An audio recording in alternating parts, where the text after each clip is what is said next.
Ah, welcome, Watchers. So, it's been a month later since we've seen the party. It's now within the early morning of the first day of the month of Ulua, in the later parts of spring. Harburg itself is heating up, as it does when summertime approaches, and the rains are now on a regular basis, as it feels like it pours every 2 hours or so. We find our party gathering at the docks within Harburg Cove, on the west side of the riverbank. The very ship that they will travel on is a riverboat known as the Admiral. It is docked in said cove and is presently being loaded with the last of its supplies. It's one of the large clockwork paddle boats that traverse the Ballinway River from Harburg to Tomas, and is considered a pleasure boat where one can get good food, drink, entertainment, and gambling on board. Lord Novak is overseeing the overall operations of this expedition and has arrived first thing. He excitedly waits for the party to arrive as we see the first of our party members heading in this area from the neighborhood of Jezik West. Watchers, let us go find out what they have been up to for the past month and the conversations that will proceed once they get to their destination. Let us go now, shall we?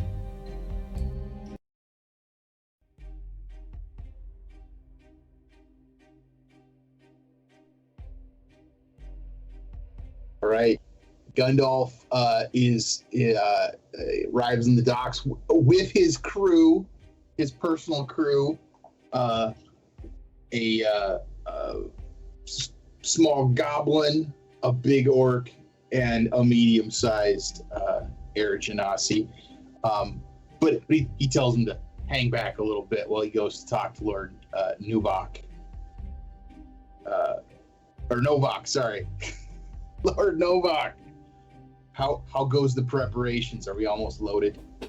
Ah! Gandalf! It is good to see you. Yes. We are almost ready. We've probably got maybe an hour left. Excellent. I hope all of the special foodstuffs that you and I have been sampling over the past several weeks have made it into the hold. I know this is going to be a great trip. I think we're going to have a great time. I hope all that stuff made it with. Indeed. We quite excited. It's going to be a great journey, and I think we will succeed.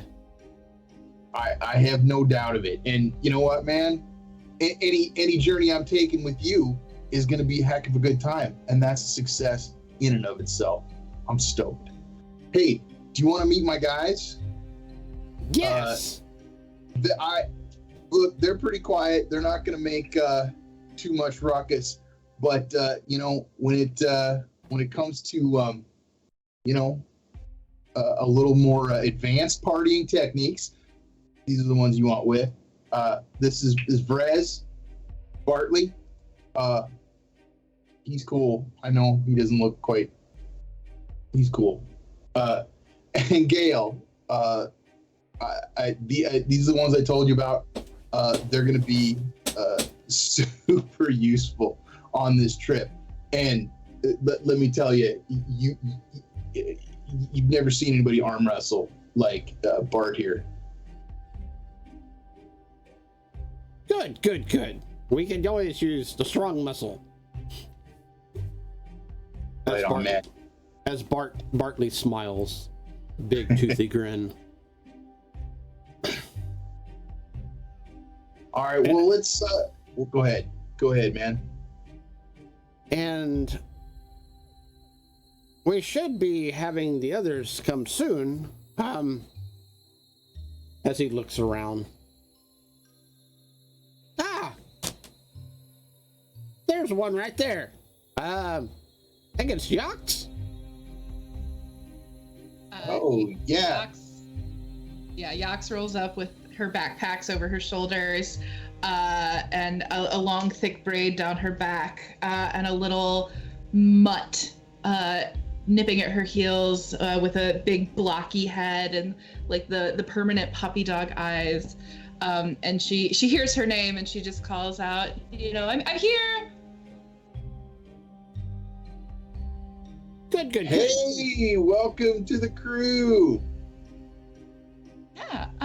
This is an interesting choice of ship to be taking on an expedition like this.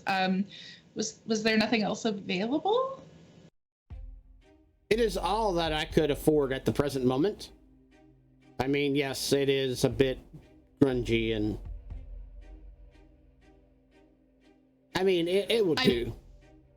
The ball is well stocked, yo. Yox clocks that she has egregiously misunderstood there's been a miscommunication here. And so she's just gonna go, it's lovely. It is certainly the most ostentatious ship I have ever been on. So thank you so much for that. Do we have assigned crew quarters, or is it kind of a first come first serve situation? No, I have purposely saw to it that each of y'all have your own quarters. Oh, wonderful. There is food and drink, and we have gambling, and if you wish to seek pleasure and entertainment, we also have that on board too. Oh, all right then. That sounds extremely diverting. And she's gonna kind of fix Gundalf with a look of like, what did we sign up for? Like, am I hallucinating? He catches your eye and he's like,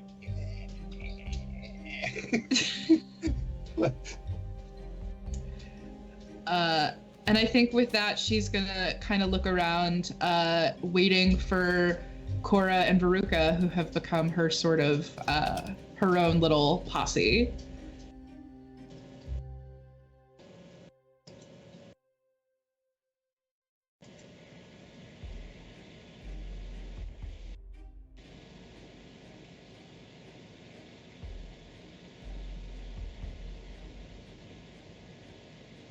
Okay, Balbug, I think this is the ship that we're supposed to go on. I think this is it.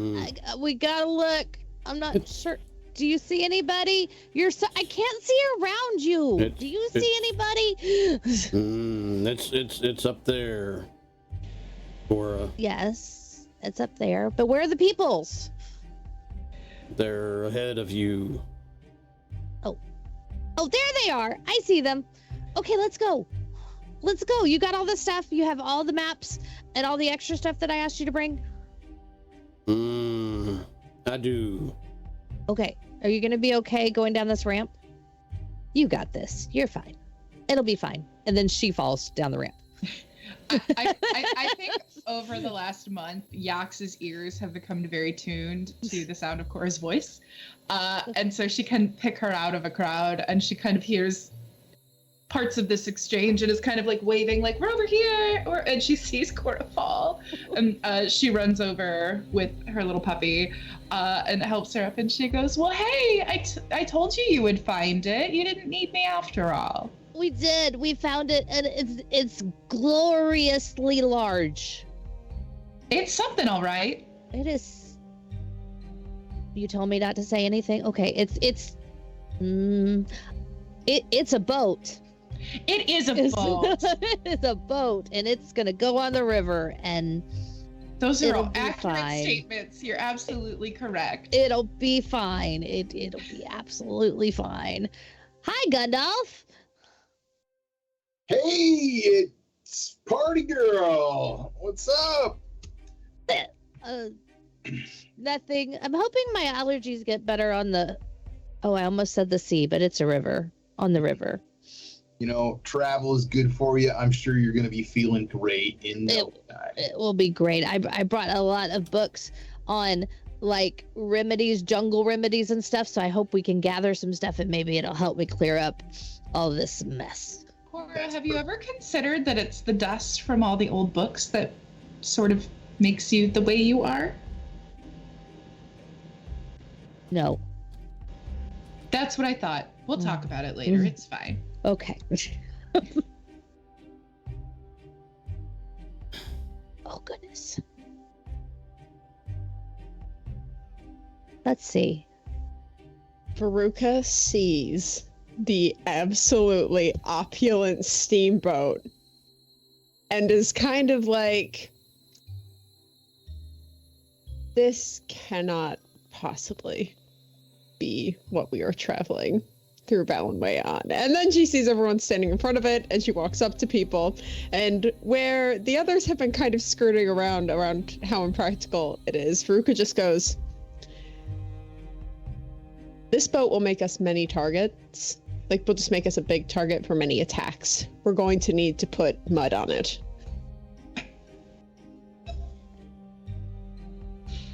Really? Yeah. There's a great deck on top. Have you seen the view from up there, man? There's some great game tables up there. There's a couch. Come on. I did hire a dozen guards. Yes, we are going to need them. I mean, it was the only thing I could afford at the time. I was shopping for something much bigger and much more dynamic, but they were still building it. Did you consider something smaller and less conspicuous?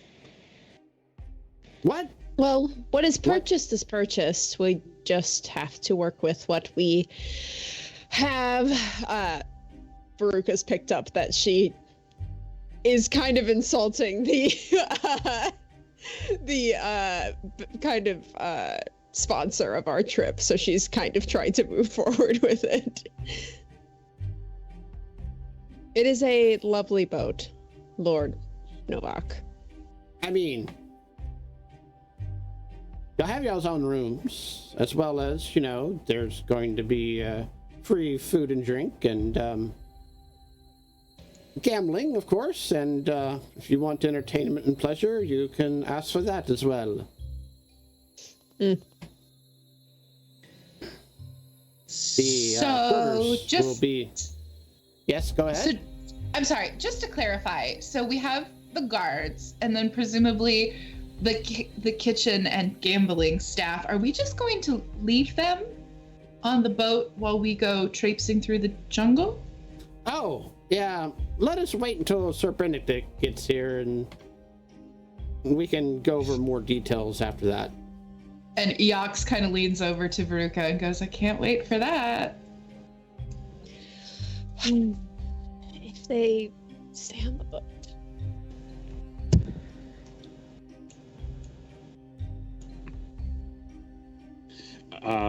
Yeah, Sir Benedict will come kind of walking down this kind of dock area towards the river, followed by Walter and his horse Maria. He is changed out of, he's not wearing his armor right now. That's all stashed and stored in the various bags and packages that they have, like laden on the horse and Walter.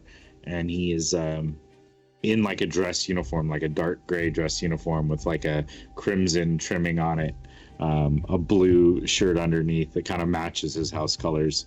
And he's just kind of like walking up, doesn't have his helmet on, his dark brown hair is kind of like sun-kissed and slightly bleached from days in the sun, kind of shimmering in the daytime. Just kind of like looking around, looking at the boat.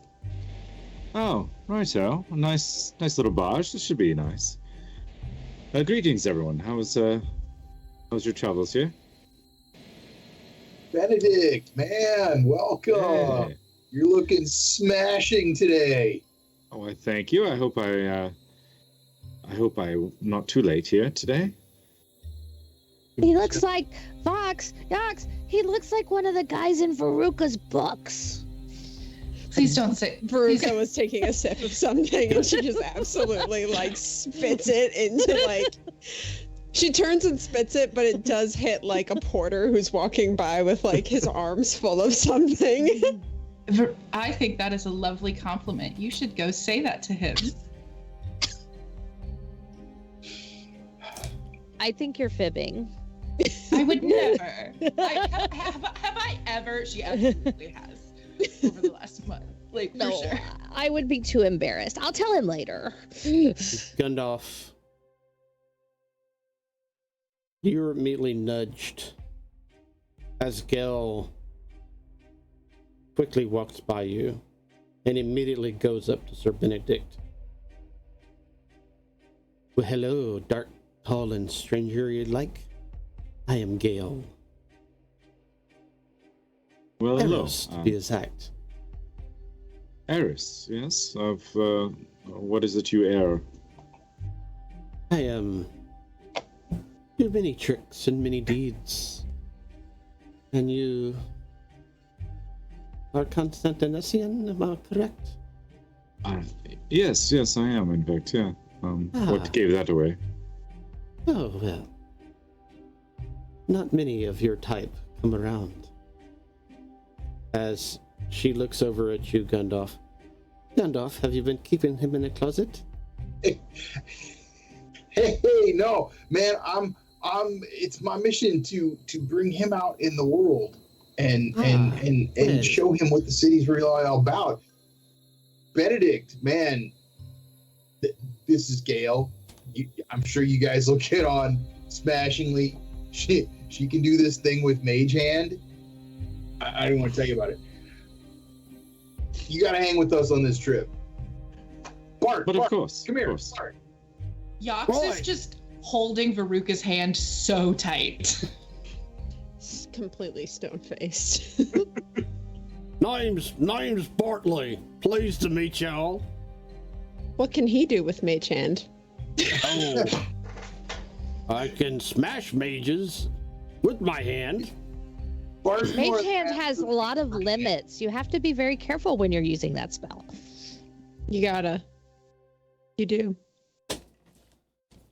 So yeah, Hey. What, Gundalf? Oh, I was just gonna kind of lean over to Sir Benedict and kind of whisper into his ear, maybe loud enough you could hear. Hey, be sure you don't play cards with Brex. He cheats, man. He's a nice guy. I mean, but yeah, he's shit at cards. Fair enough. Appreciate that one. Right. So, Rez is the little goblin. as Rez kind of looks over, eyeballing everybody. Name's Vrez. Isn't he cool? Are we going to have a problem, Constantinesian? Do tell me why would we have a problem, dear? Constantinesians don't like humans. Well, you know. I think you got that a little mixed up, buddy. Hey, Brez. Constantinesians like everyone, but, like, you know. I'm More gonna like- walk up behind Frez and More like- just like savagely flick his goblin ear. I'm like, Frez, quit being a dick, man. What? I've drinking a bit too much today. All right, you should get on the boat. Go find us something to eat, eh? I will. It's 8 in the morning. And Vrez scampers off. When did he start drinking? Oh, I don't know that he's ever stopped. no, he just kind of stays in a state of wonder. Hmm. I mean, That's he's one word really for good. it. He's good at his job, but you know, he's seen a lot, you see, and that state of wonder keeps him out of those bad memories. I'm gonna go and see if I'm gonna talk about food and all. Yeah. Hey, Gail, why don't you go along with Bart? See if you can find something that's suitable for the rest of us as well. Well, if I must, Sir Benedict, what would you like? Oh, well, I don't know, a nice very light white wine, perhaps at this hour. It's the better choice, I suppose. Maybe some of the cheese. Gundalf, we had some wonderful cheese at that club a couple days ago. You know what? I've been having Novak stock this boat for weeks. I would be shocked if you couldn't find something awesome. I'll leave it in your more than capable hands, dear. Yes, I need to see to Maria's boarding, along with Walter's and my own cabin. Oh shit! Are we bringing that horse with? Of course.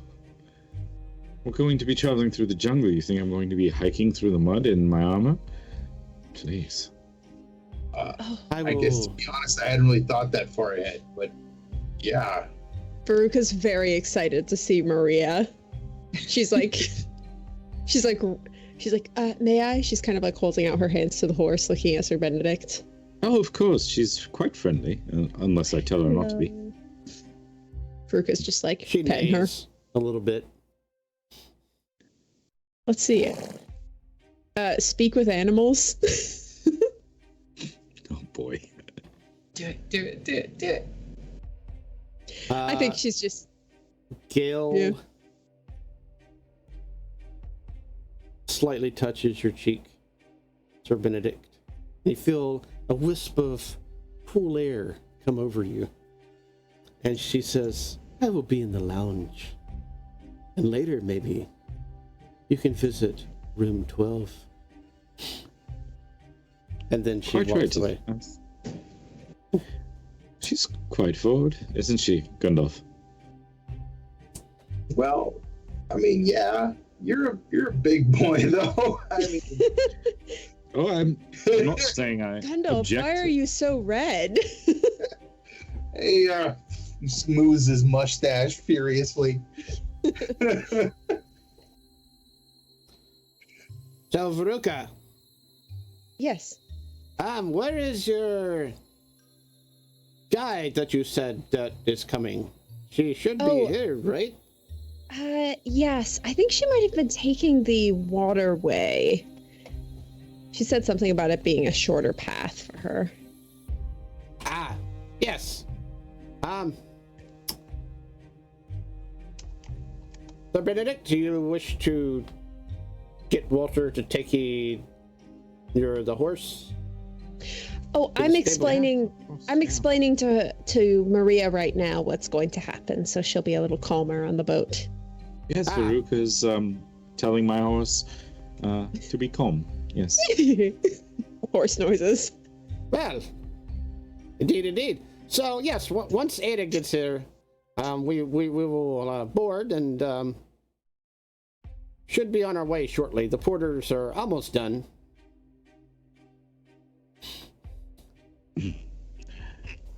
Perfect, Cool. yes. Walter, can you help Veruca get Maria safe and sound? Gundalf, maybe you can help me find our location to relax and enjoy this wonderful beginning of the day. 100%. I got it mapped out. Anyone And- else care to join us? And he's going to gesture towards the gangplank. And just before y'all leave, y'all see a small riverboat coming up y'all's way. Oh, how cute a dinghy. As it pulls off to the side and jumps out a rather tall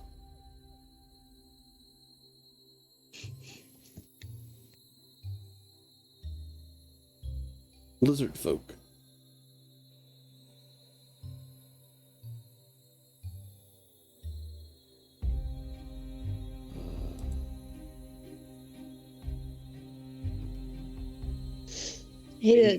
Ada has this very guy. long claws.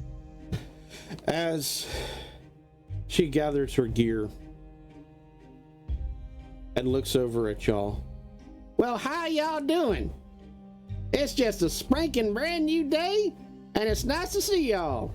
My name's Ada of the Rain Tribe. I'll be y'all's guide. Oh, lovely. Rain Tribe. Well, welcome aboard. Hello, Hi, Ada. Veronica. Did you have much trouble? No, I just a darn tootin' darn driver. I almost shot him on halfway up here. Another one, Ada. I mean, if you can't steer right correctly, then don't steer at all. Just stay in the bar and stay drunk, god darn it. Words to live by, yes. Yeah, I think that might be our cue, Benedict. Huh? Yeah, let's, I think I could definitely use that drink now. Let's go get a spritzer or something. Oh my goodness, what did we get into? How close is Benedict to just kind of having a little bit of a breakdown? How close is he? Scale of 1 to 10, with 10 being real close to the edge. He's getting up there, that's for sure. Well, I'm gonna go settle in. Y'all need anything? No, I think that sounds like a great idea. And I'm gonna kind of gesture to Cora and be like, do you want to go pick rooms? Yes, and then I'm going to do some drawings and I want to capture this moment. I want to draw everything and write everything down so we don't forget. How could we ever? I think I'm going to, Veruca, I think I'm Yes? going to write a book, but where you're in it, not just on it, about our adventures. Well, I hope don't know if- you're in it too. Well, but I don't know if it's going to be our story or a guidebook. We'll see how it turns out. But I'm going to work on, I'm going to capture anyway, I'm going to go work on stuff. Yes, let's go find rooms. And I lead Cora off towards the below decks where presumably our rooms are. The way the boat is built, there is no below deck. There is the main deck and upper floors. So,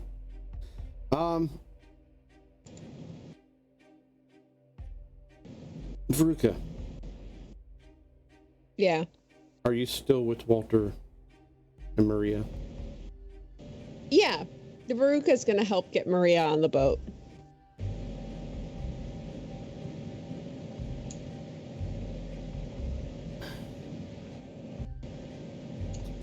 And with that, Lord Novak sees everything is settled and also boards.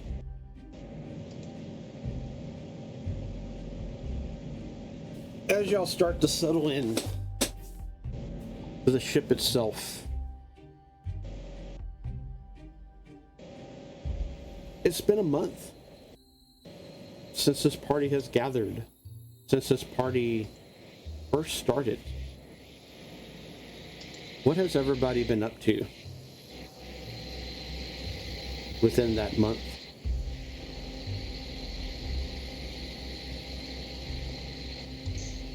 Veruca, her big goal for that month was to mostly reach out to Ada, since Ada is a very proficient kind of guide for the Ballinway jungle. She's from the Rain tribe in the jungle, so and Veruca trusts her a lot. They've gone on a lot of adventures together. And besides that, she caught up on a lot of her Balinese jungle history. Just kind of refreshed herself on what that side of Ballinway is like, because she hasn't really gone near the mountains in a while.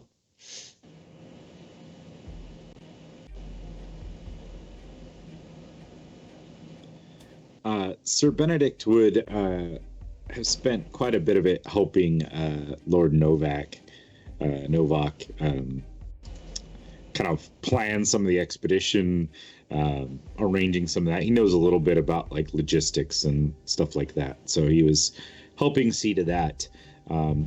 He took some time. I think Veruca had mentioned that she would show him around a little bit, so took him quite a while before he warmed up to her a little bit. You know, he's still that like Constantinian kind of hold back of, you know, their ancestral enemy sort of thing.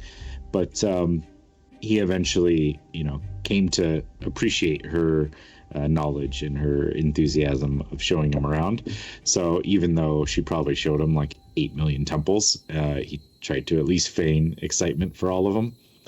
And then the nights he probably spent mostly with Gundalf, going out and drinking and having a good time and seeing the nightlife of the city, and being a soldier, that he is at heart, a still younger man who is out on his own with means to enjoy, and letting Gundalf help him spend his coin.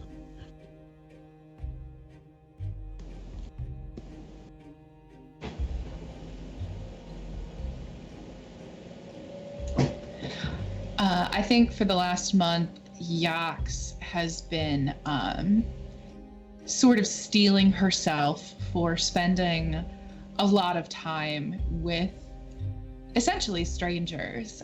She has certainly warmed up to Cora and Veruca. I think she views Cora as sort of a surrogate, like niece or nephew, and so has sort of tried to take her under her wing. And Veruca is a source of just like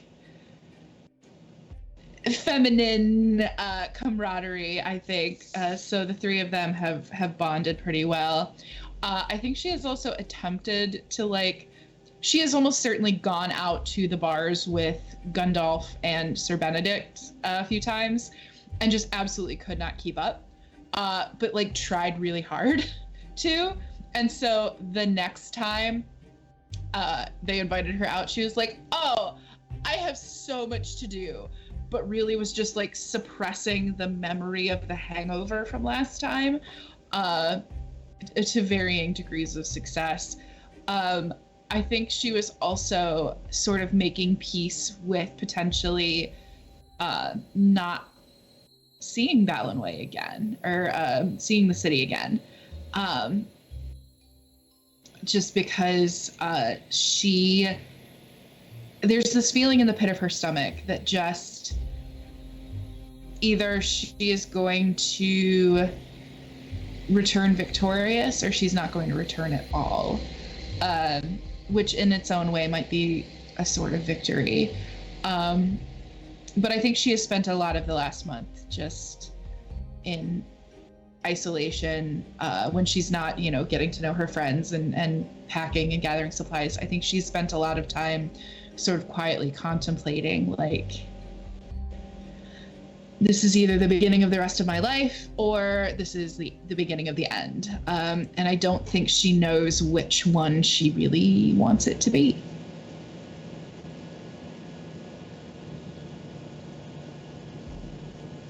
Okay, Cora hasn't been out of the tower ever, so between her life lessons with Yax and Veruca, trying to help her be a little more aware of the world, she goes out and she plays with Penn and the other kids in the city, and she enjoys herself and her freedom of being out and about and learning how to be a kid and not just a student in a tower all the time, learning things from adults. So she gets to play. She maybe learns a little bit how the streets work and how things are, and then she contacts, because she has to, because she'll worry, her mother. And her mother, she tells her about Penn, and she hooks Penn up with an apprenticeship. And so Penn now works at some place that makes pens. I'm sure they make more than just pens, because why would you have a store that just makes pens? But so he has an apprenticeship at a place where he's learning, I guess, to craft. What would that be, like a wood place or something like that, where he learns a craft, and he's taken on as an apprentice that lives there. So she gets him off the streets, using her mom's influence, so he has a place to go, and she sets him up with room and board, that kind of thing. So, and then hanging out with Yax and Veruca and learning everything that she needs to learn, and really, really being kind of fascinated by Gundalf and Sir Benedict when they come in drunk. she's not quite sure how to take that, because her very righteous parents would never, ever, oh my gosh, let her see it like that. So she is read of these kind of conditions, but to see them, and she, has been documenting everything and writing it down and drawing it, and it will probably pop up and embarrass them later. What she's been doing. So it seems like everybody's crossed paths with Gundalf and Benedict as they've been out partying, and that's pretty much what Gundalf has been up to for the past month. It's either been hanging out with his new friend Benedict and all of his new friends, everybody who wants to come along and benefit from the largesse of Lord Novak, who, since we're going on the expedition, is clearly paying for everything, including massive shopping trips for supplies. So that's really what Gundalf has set himself to over the past several weeks, is making sure that we are lacking for nothing. None of the cool stuff that we have at home should be missing from this trip. So anytime that we would go out and Novak liked some ale we were drinking, I made sure we got a keg of that on board. If there was, when we went out shopping for gear for the trip, I made sure that we got extra, and we might not even got the right stuff. I don't know, but Lord Novak was as much as I possibly could get. Wanted him to come with and see what he was investing in, and really start to get hyped about it. It's pretty cool. Like he's leading this expedition. Of course, we got to get the top end gear. So that's really what Gundalf's been up to. He's been enjoying his new life as expedition party chief. Or whatever he's thinking of now. This is going to be great. We're going to take the party out of the city and out onto the water. And with that, y'all feel the boat shift, and you hear on the loudspeaker the captain announce that departure is immediate. Prepare for Dagny Falls, and then the Ballinway River.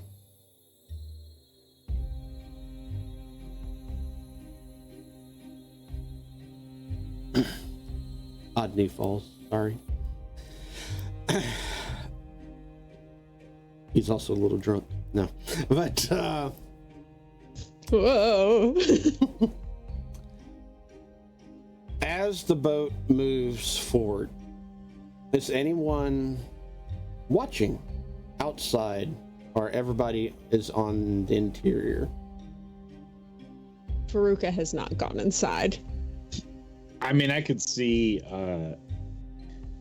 Benedict and Gundalf sitting like in some lounge chairs out in like the prow of the boat, with like a bottle of some like lighter wine or something, some spritzer or something there, and we're just like sitting up there, perhaps even smoking a cigar or something, just watching the city go by, and Sir Benedict's just kind of enjoying being in the sun and seeing the city and spot these falls come into view in the future, like as in the distance as we come closer and closer.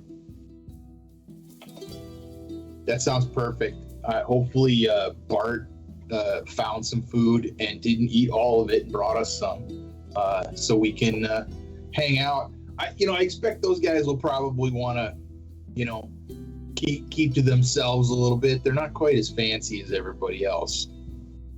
That's okay. Oh, yes, of course. Now, do tell me about this one, this Gale here. Okay. You and her kind of have a thing, or I wouldn't call it a thing. I'm just saying that she's a good girl to have around. Is all I'm saying. I mean, she seemed like fun. I just didn't want to overstep any boundaries or any no, man, she's restrictions. Yeah, no, we're not like a thing like that. No, man. Like, I mean, I don't know if she's really long term the girl for you, but oh no, of course not. She's not quite the right lineage, I suppose, for a long term thing. I was just curious, well,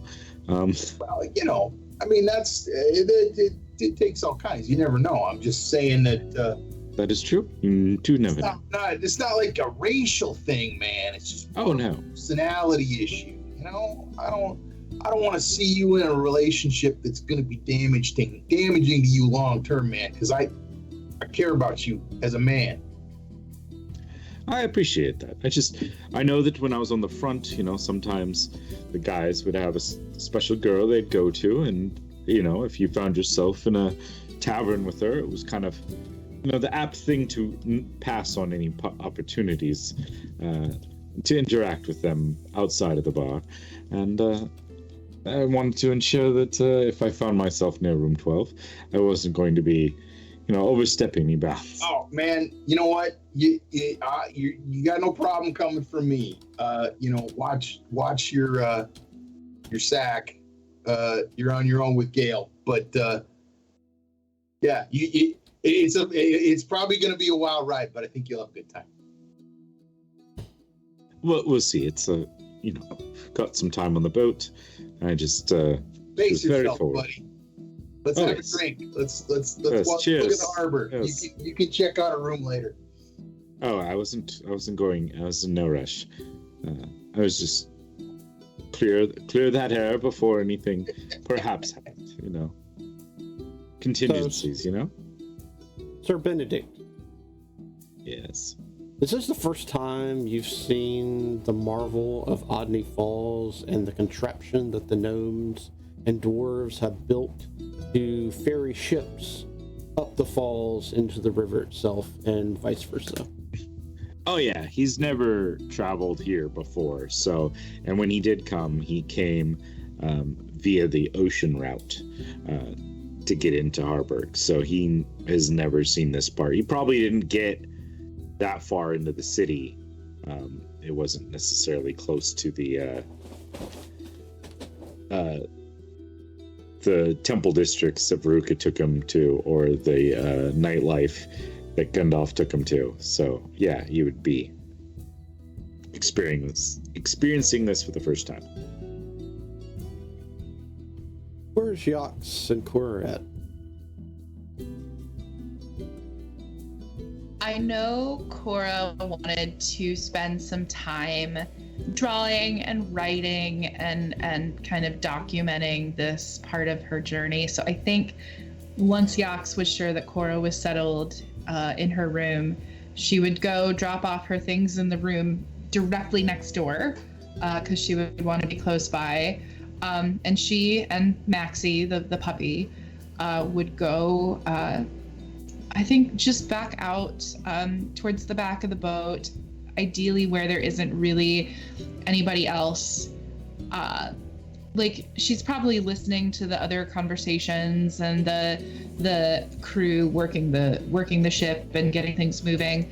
And she's gonna sit down and she's gonna encourage Maxie to sit next to her, and she's gonna pull out just a long string and that has been tied into a loop, and she's gonna thread it through her fingers and just start playing Tabaxi Cradle as she's just sort of gently singing to herself in a kind of self-soothing manner as she watches the city. Yes, a string just like that. As she watches the city fade away and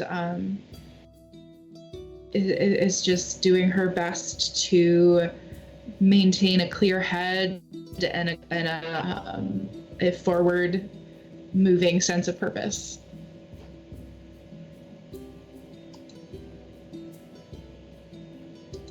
Do the rooms have like I know you said it was like a paddle wheel boat, so they have like outside doors that go to the railing, or no? Yeah, I mean, actually, the way this ship is designed is that you go inside a hallway, and the actual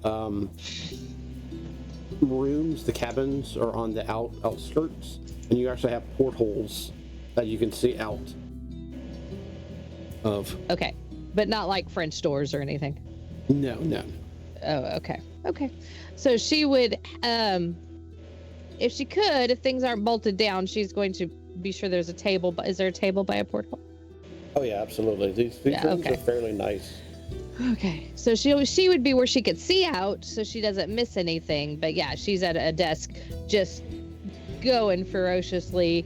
She's got out all of her like her charcoal and everything, and she is just painting and writing and doesn't want to miss any details before it escapes her little bird brain.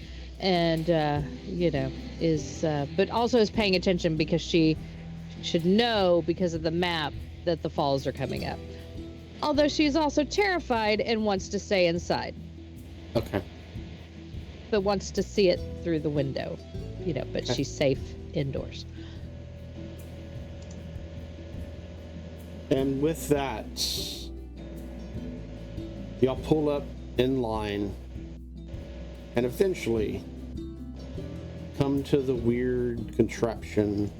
It's almost like a claw and a conveyor belt with a trough, as y'all are literally lifted up into the air itself. The gears and chains and pulleys. And as y'all come up, another ship goes down. You guys, go like this while we're going up and scream! Ah!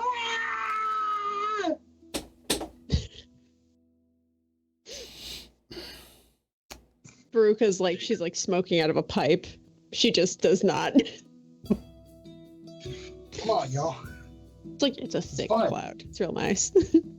It's quite a contraption. I would have thought these claws would probably damage a ship or something, but they seem to still float. I mean, most ships that come near Audney Falls and Harbor Cove and the Ballinway River have wards specifically to protect against these claws. I mean, it's a necessity. I mean, that definitely makes sense. I just, I didn't take a lot of boats and never one up falls like this. It's quite an interesting contraption. Quite ingenious, actually. Insight. Is Sir Benedict afraid of heights? You can roll. Benedict, you may roll a deception. Let's see. Or...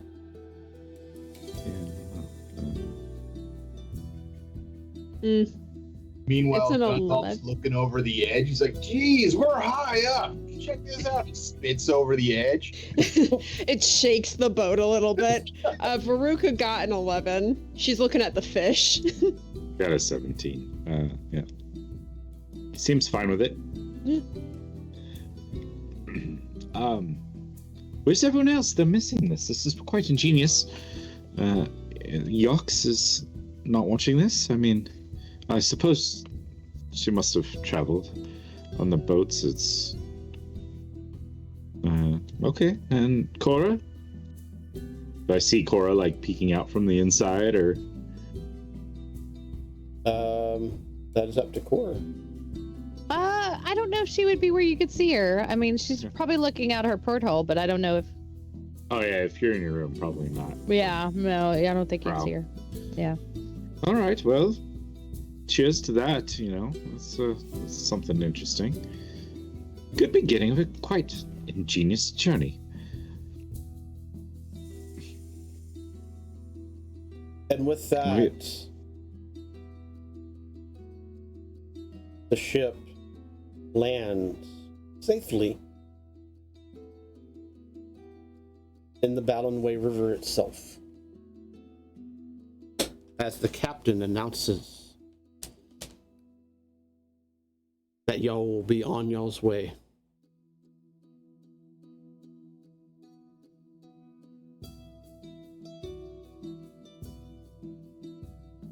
Is there anything y'all are doing before y'all depart Harburg and head into the interior of Ballinway? I mean, I think at some point when the initial, excitement of this new experience kind of wears off, they're, starting to chug away from the falls. Sir Benedict would go try to track down Walter and Maria and just check on them, make sure that they are okay. They're situated. Figure out what room Walter had picked out for them, and just kind of take a little bit to freshen up before he went back out to find other people. Everything seems to be quite in order and really nice stable situations on the ship, and you have your room. So you'd probably spend quite a while first down in the stable area, however they have that set up, with Maria, just kind of petting her, feeding her an apple or two, just kind of stroking her and having a conversation with his horse, before he would then go find Walter and spend probably at least equal time just kind of chatting with him and explaining the excitement of the falls, even though Walter probably saw it all himself, and who will just kind of be very kind and yes, oh wow, that sounds interesting, sort of a thing. And then finally he'll kind of notice that he's probably been away from everyone else for longer than would be appropriate, and he'd go back out to find everyone else wherever they may be. Veruca's probably approached Gundalf, once everything's calmed down, and if they're still outside, I think Veruca's kind of leaning on on one of the railings, kind of making sure that there's not too many people around them, and she's just going to kind of look back at Gundalf and ask, do you know who Lord Novak hired his crew from? So Gundalf is half napping in a deck chair. Veruca kicks the leg of the deck chair. Hey, I don't know exactly the guys. I mean, I'm sure I was there for at least part of it, but company, mercenary corps. I don't know. What are you getting at? What do I remember about it, Dave?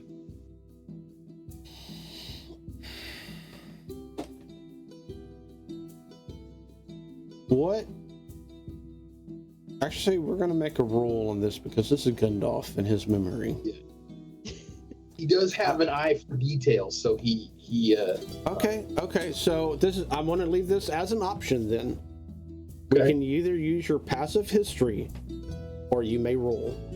Well, his passive history is shit. But Okay. Yeah. I mean, is it going to be a history roll? Because he didn't do very well in school. I mean, you might remember what happened the night before. Veruca can also help him by listing off the mercenary kind of the typical kind of jungle expedition hires, hiring companies that there are. Okay. I'll give that to you. So with a passive history, you will have a +5. So what would that be? Which is 10 plus your proficiency bonus plus 15, the plus then. 15. Yeah.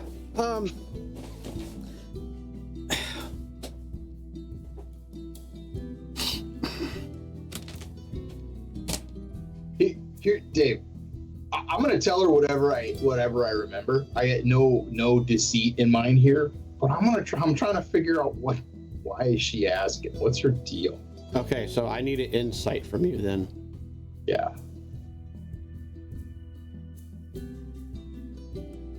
All right, well, it's a 21 on my insight check.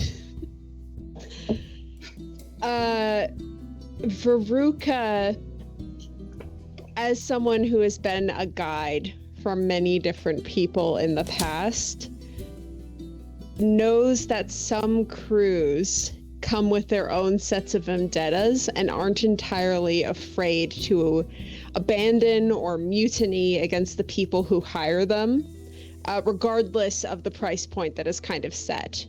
And I think she's trying to gauge if the crew that Novak hired is from one of those sorts of very treasure hungry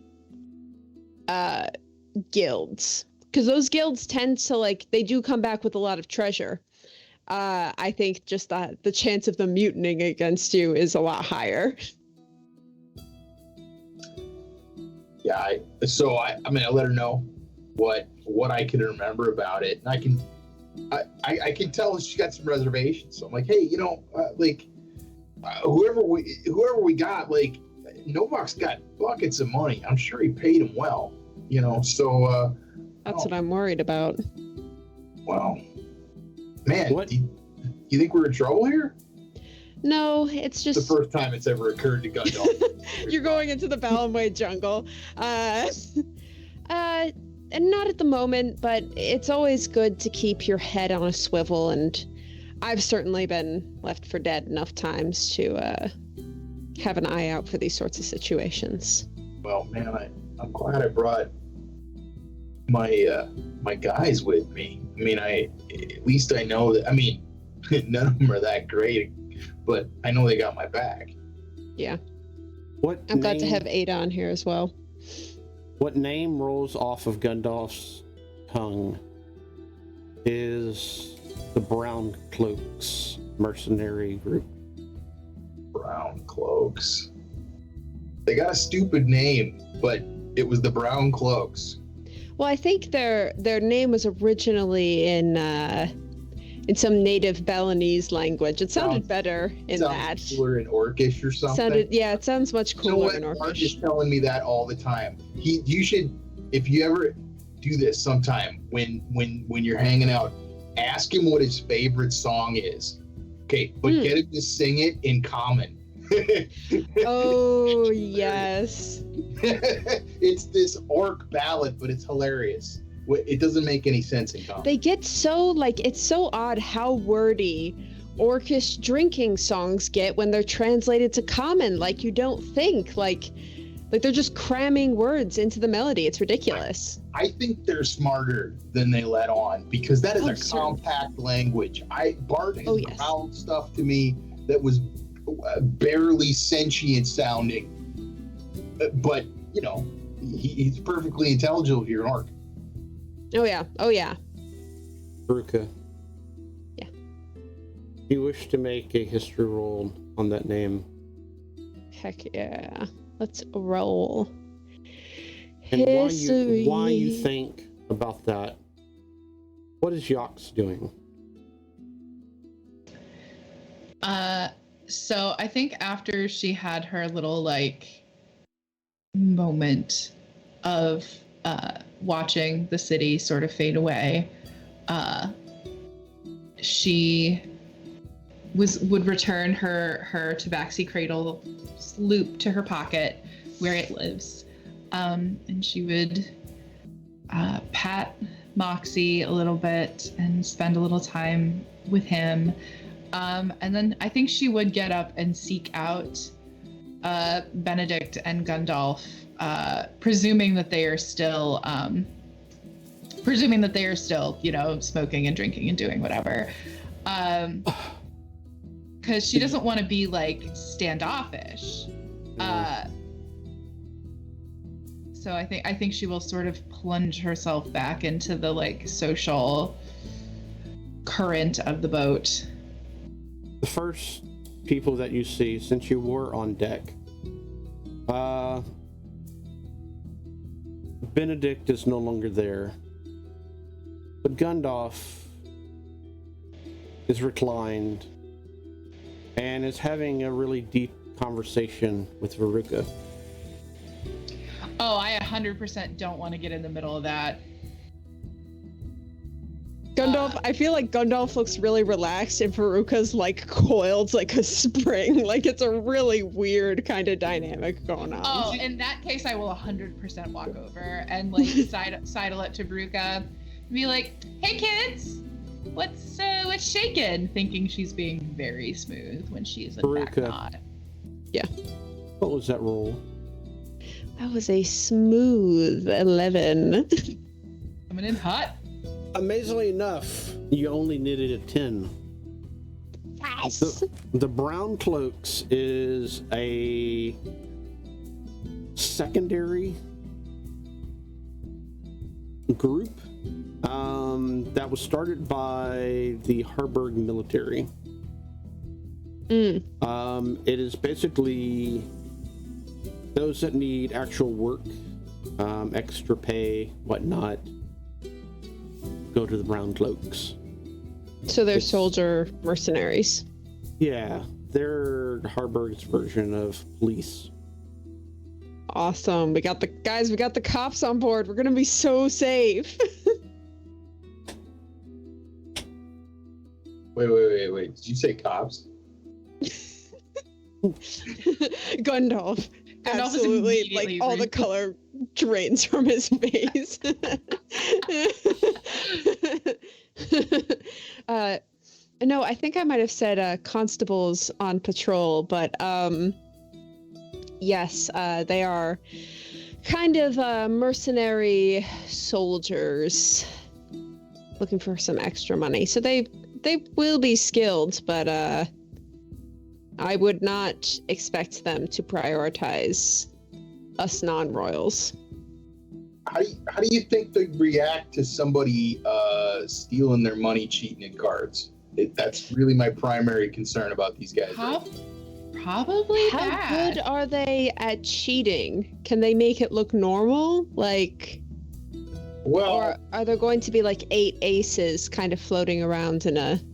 look, Vrez isn't an idiot, but he can't help himself sometimes. I'm I'm gonna have to go sit down on the game, make sure nothing bad happens. Yeah. Yes, you probably should.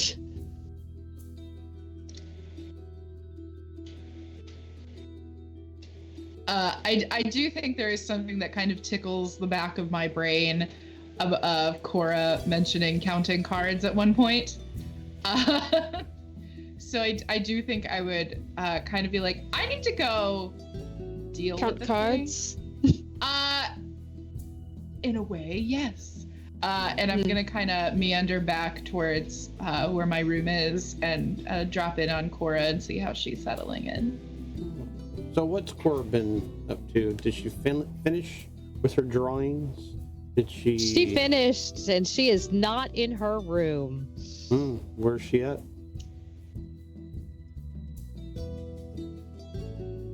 Well, cards were mentioned. I think she explored the boat and happened to find the gaming hall. It is on the second story. This boat has 3 stories to it. And where The are first- rooms on the second floor? The rooms are actually on the 3rd floor. Oh, okay. So when she was And- going down, she just happened to go by the gaming hall, and maybe her friend Gundalf had maybe shown her a couple of these games over the last month, and yeah, she sits down to play her hand, play some games.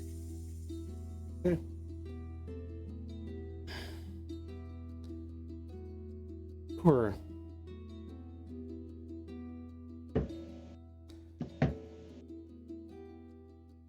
You can tell me what skill you're using. I'm using my big beautiful brain, Dave.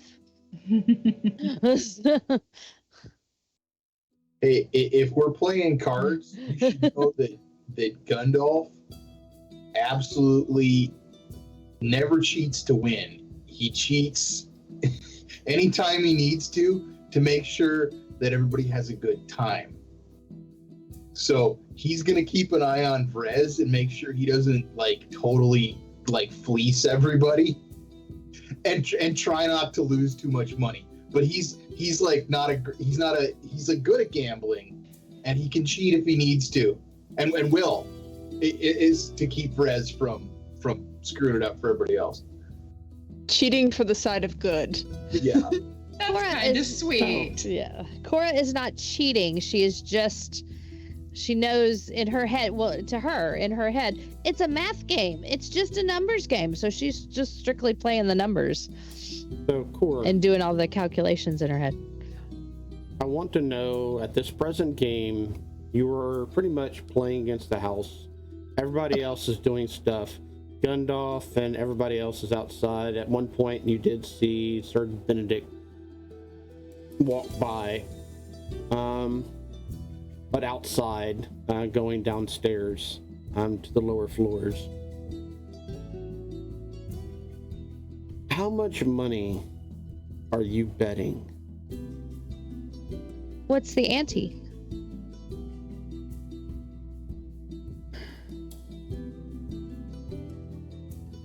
There's a few. This particular table, it's 2-1. So what's the minimum? Like 2 gold, 2 silver, 2 copper. Presently, this table is 5 gold.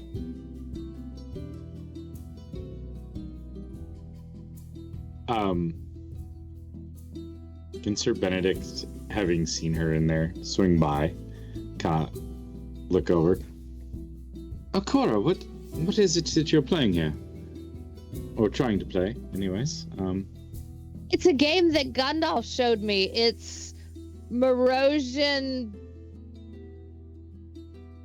Green Blackjack. Green Jack. Green Jack. Morosian Green Jack. Oh, interesting. Well, I'm not much of a card player myself. I mean, sometimes around with the guys just for, funsies, chump change and all. But, I was on my way to see the others. Here's some gold. And I'll put like 20 gold down in front of her. Have some fun. Be careful. We'll see you later. I'm going to go see what the rest are up to now. Do be careful, though. And he'll just leave the 20 gold in front of her and kind of walk away. Okay. So, Cora. In her head, she thinks to herself, one of these days I should tell him I'm as rich as he is. But never mind. It's fine. It's fine. Nobody knows. It's just in her head.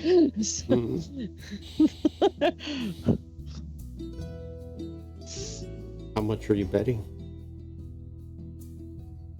I will. I have to put down 5, and then I'll double the bet. So I'll do 10. 10. Okay. Mhm. I need you to roll. You have any kind of gaming set whatsoever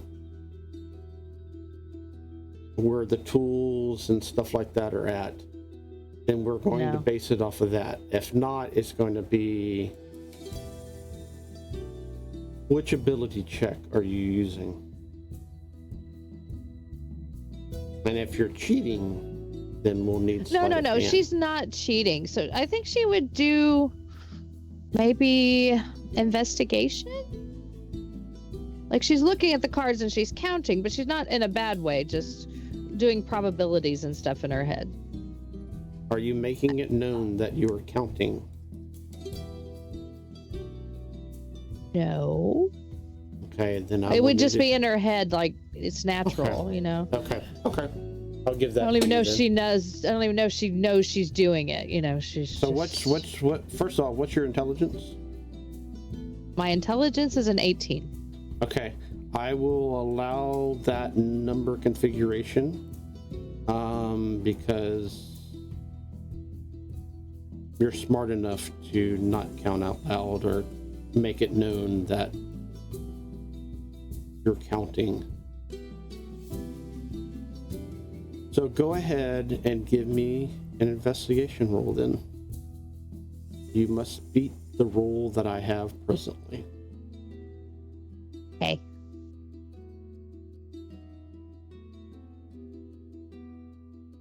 $19.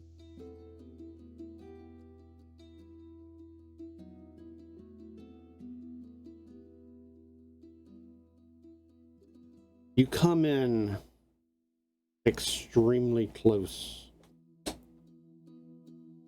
The last card you pull is a 2. Of clubs. Black.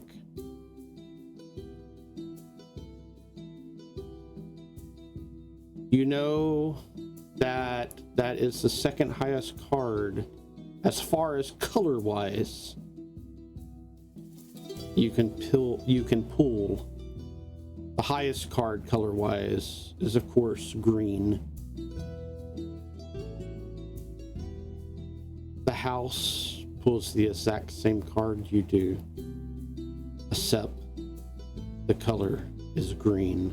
Oh, well, goodness. Okay, well, and she looks at her money and she's thinking, well, since Sir Benedict gave it to me, okay, one more round. Okay. While that goes on,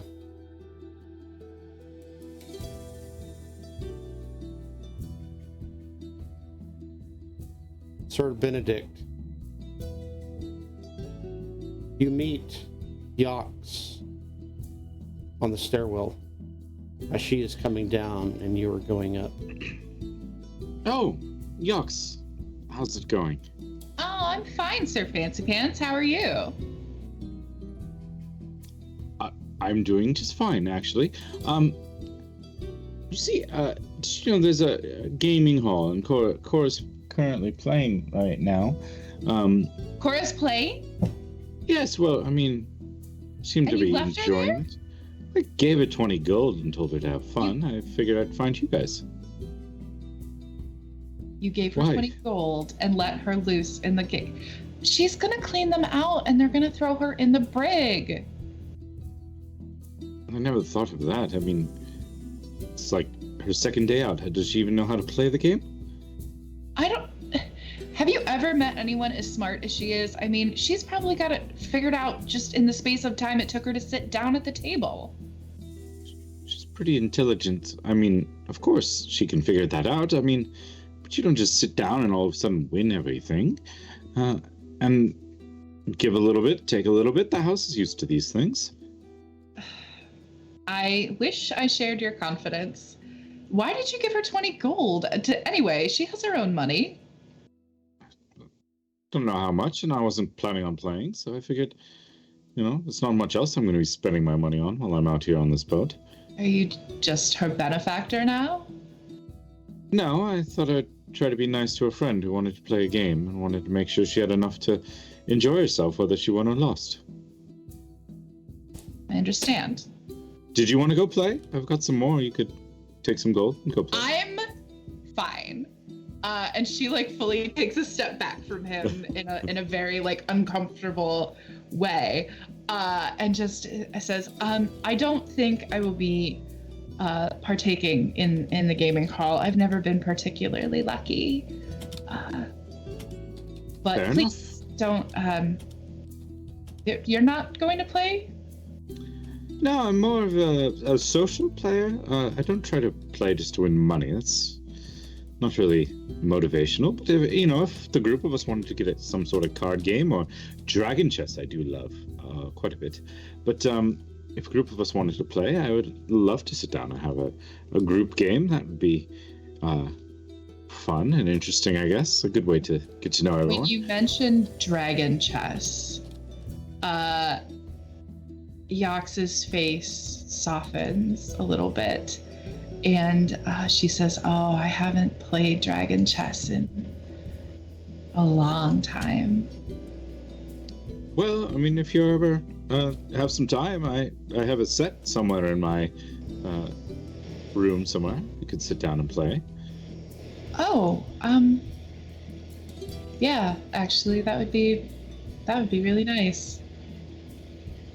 I didn't mean to hold you up. I'm sure you were busy. Oh, no, I mostly was just looking for Cora, but it seems I found her. All right. Well, I was going to find everyone else. You wouldn't happen to know where, Veruca and Gandalf are?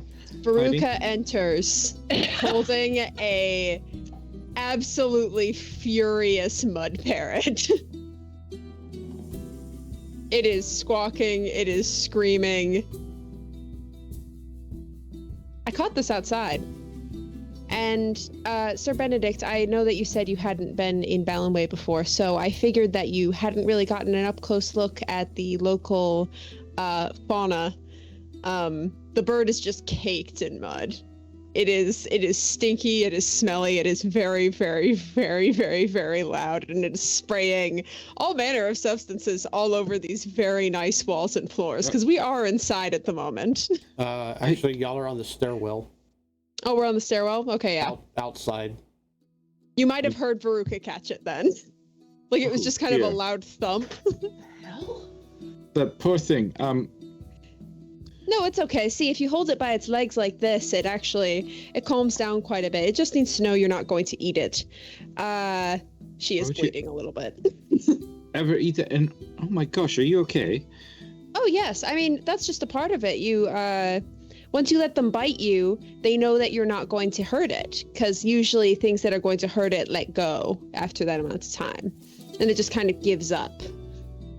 Can I roll something to see if she's bullshitting him, or like insight? Yeah, I think our girl's an insight. Oh no, never mind. It's gonna go good for me. Do you want me to roll something? Deception. Or deception persuasion. Your choice. Yeah. Oh wow, I got a 15. But here's the thing. Don't say anything which one you're rolling. But if you roll higher than them, tell your answer in that particular order as far as which skill you used. If they beat so I'm you, gonna roll. then you have to do the same thing. Oh wow. I mean, I think Veruca's... Yeah, I mean, Veruca fully believes what she's saying, and the bird has calmed down a little bit. I guess, should I roll animal handling too to see if what she believes is actually true? Roll animal handling with disadvantage, please. Disadvantage? Yes, because of what you rolled on your other roll. Your deception to us makes you not handle animals well. Yeah. 11. It's like a mud parrot hen. It's really territorial right now. I mean, it's borderline. I mean, you needed a 12 or higher to see it, so. It's really flapping. I do appreciate that, Veruca. Quite an interesting creature. Perhaps we should let it not get mud all over the ship and return to wherever it should go. Yes, I guess we should. Veruca kind of like pins its wings to its side and just kind of throws it into the air like a football. It kind of dips, touches the water, straightens itself back out, and eventually flies ever so cricket-like away. I'm so glad Cora didn't see that. Yeah, right? I really should have done something to address that wing before I let it go. That's how I caught it so easy. Probably, but, it seems to be mostly turning right, but it's all right. I'm sure it will eventually get to wherever it needs to go. I got this feather too. It's just mud. It's just like, it looks like a stick of mud. What if Cora would like this? Apparently she's playing cards if you want to come rescue the dealer from her. Maybe. Sounds loud. What are we doing, Gandalf? Gandalf was like taking a nap on one of the lounge chairs after all that. And I think he probably just walks in at the last minute. He's like, holy crap, you guys, did you see this? She grabbed this bird like right out of the air. It was, oh, Jesus. Nice mud. What the hell happened here? It's actually not entirely mud. Mud parrots actually use a bit of their feces to kind of cement the whole thing together. It's really quite ingenious. That is absolutely fascinating. I wonder if Cora knows prestidigitation. That's right. Benedict's changed his clothes. Quite. I mean, I hate for poor Walter to get all this mud out, and I'm not even going to think about what else is in there. Oh dear. You should go see if Gail can take care of you. She'll blow that right off. I have heard that she's really good with Mage Hand. Does she? Never mind. No. I was going to say, does she know prestidigitation? But I don't think I'm ready for that. I'm kind of traumatized at the moment. Would you like a feather? I'm sure that there's probably a couple more on the ground. No. I think I'm okay. I think I either need to go see how Cora's doing in the room over there, or get a drink. I haven't decided yet. Gandalf, what's going on? What time is it? I think we could have some appetizers. I think we could break that out. Let's get something to eat. All right. Hey, there's shuffleboard on the upper deck. I just found the paddles. That's fun. Yes. Appetizers on the upper deck. Yox, if you see Cora, can you check if she knows prestidigitation? I would so appreciate it. Sure, I'll ask and send her your way. I appreciate it. Thank you. Top deck, right? Appetizers and some shuffleboard.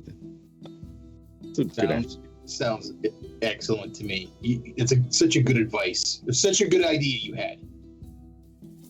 It's quite yours. As sure. Gandalf and Sir Benedict head upstairs, Yox and Vruka, what do y'all two do? I'm going to make sure that Cora isn't fleecing the shit out of this casino full of cops. Farouk is gonna follow.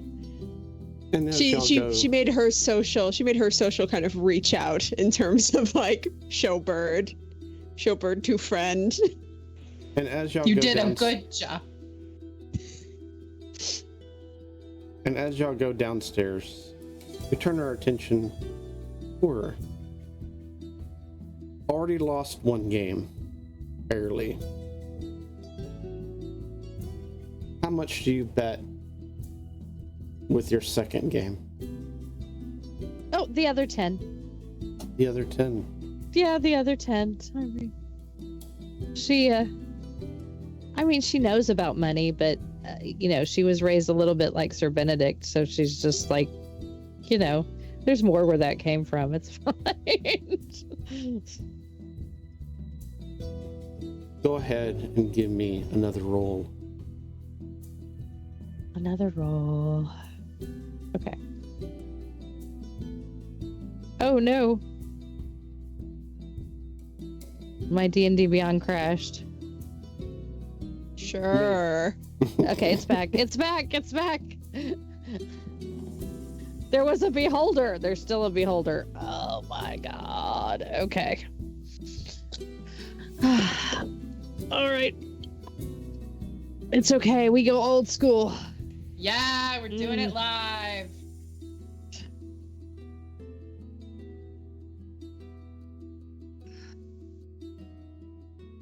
That was rolled. That I gotta hit the table.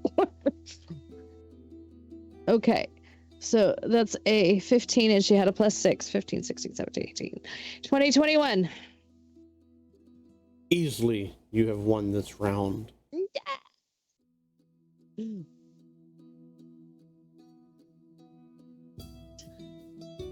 And then she's good. She's made her money back and she's like, Okay, I think I'm finished. Unless As- somebody else wants to play again. You see Yax and Veruca walk in. Hello, ladies. Cora, I got you this feather. Why is it drippy? It's just mud. And Is it just mud? okay. It's you're gonna find this really interesting, Cora. Mud parrots. And then she kind of launches into a whole explanation on mud parrot roosting habits and how it's not all mud, it's actually a little bit of feces. Oh, wow, that's fascinating. Hold on. And she digs in her bags and pulls out like a pouch or something. And like, you can put it in here. Oh, good. And she Veruca wipes it on her pants and puts it in the pouch. You are truly an enigma. That's. And Cora uses prestidigitation on the feather and then seals it up and puts it in. Yax will pass the message along. If you don't mind, I think Sir Benedict could use your help. And you should probably give back the gold he gave you. Oh, does he want it back? It's just weird to keep money that people give you for no reason. Oh, okay. I mean, how many gold did he give you? 1? 2? 20. Veruca bends over and some of the mud and crap that's kind of started to dry on her flakes onto what I assume is a very nice carpet. Mm-hmm. And that's why I want her to give it back. Okay, I didn't lose it. I mean, I won it. See, I still have 20 gold. And that's all? Yeah, that's it. It was 2-1. I bet 10, so I got 20 back. I lost one game. I was playing the right way. I didn't play the way they told me on the streets. Well, I'm on very... the streets. Yeah, Penn was helping me, and then Gundalf was helping me, and Gundalf kind of, he plays, but he cheats a little bit, but it's just to help his guys, because he what does he call it? Fluffs them up. He wants them to feel. Veruca does another spit take. She was hydrating. Hypes them up. Hypes them up. Yeah, so they feel manly and good, even though they're weak little, rich guys. But, he wants them to feel manly, and that's his job. So, he's a hype man, not a fluffer man. Hype man. Cora, darling, love of my life. Your concept of what the word fluff means and what someone like Gundalf's concept of what the word fluff means are not the same. And I'm begging you, with all of my heart, never use that word in front of him or he might die of a heart attack. Oh. I mean, I think he'd enjoy it. I thought He'd die happy. I could have swore that I overheard a conversation about him liking, I don't know, never mind. It was something That was about... not a conversation for your ears. Okay. Was it Your with mouse. Gail? Was Your it with mouse, babe. Gail? Your mouse, babe. I think Gail was there. That explains a lot. Oh God. Let's go. Can we please just go take care of the Sir Benedict thing? I think they have snacks. And honestly, at this point, I'm sick of pretending that I'm not really hungry. Let's go eat. Oh, food is awesome. Let's go. And as y'all three go upstairs, Sir Benedict and Gundalf, we are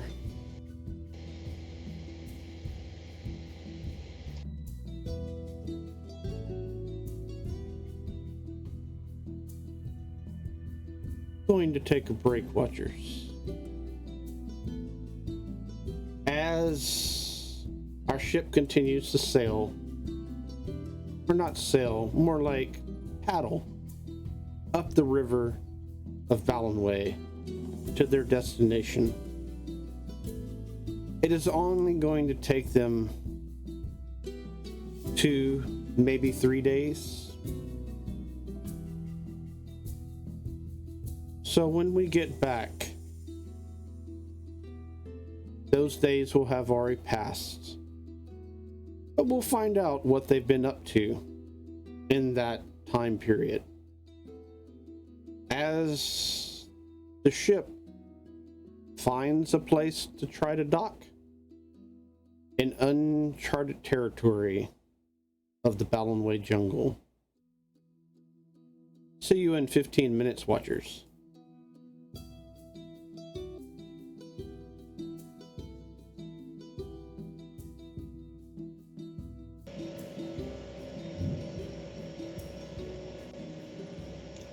It took y'all until the morning time, third day, to sail up the river and reach y'all's dropping point off of where y'all will start the expedition into the depths of the Ballinway jungle. But before that,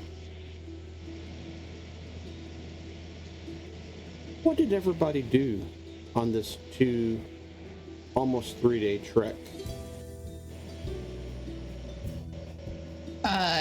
Yax absolutely would have sought out Sir Benedict 2 or 3 times to play dragon chess. And she's not quite sure what she enjoyed more, the actual playing of the chess or being able to just sort of zone out and let Sir Benedict talk forever, which is a thing that an interaction that she is quite used to and finds pretty comfortable. And I think over the 2 days, she came to rely on that a little bit more than she maybe would have been comfortable with if she were outwardly like cognizant of it. But it is something that she found deeply soothing and comforting on their journey.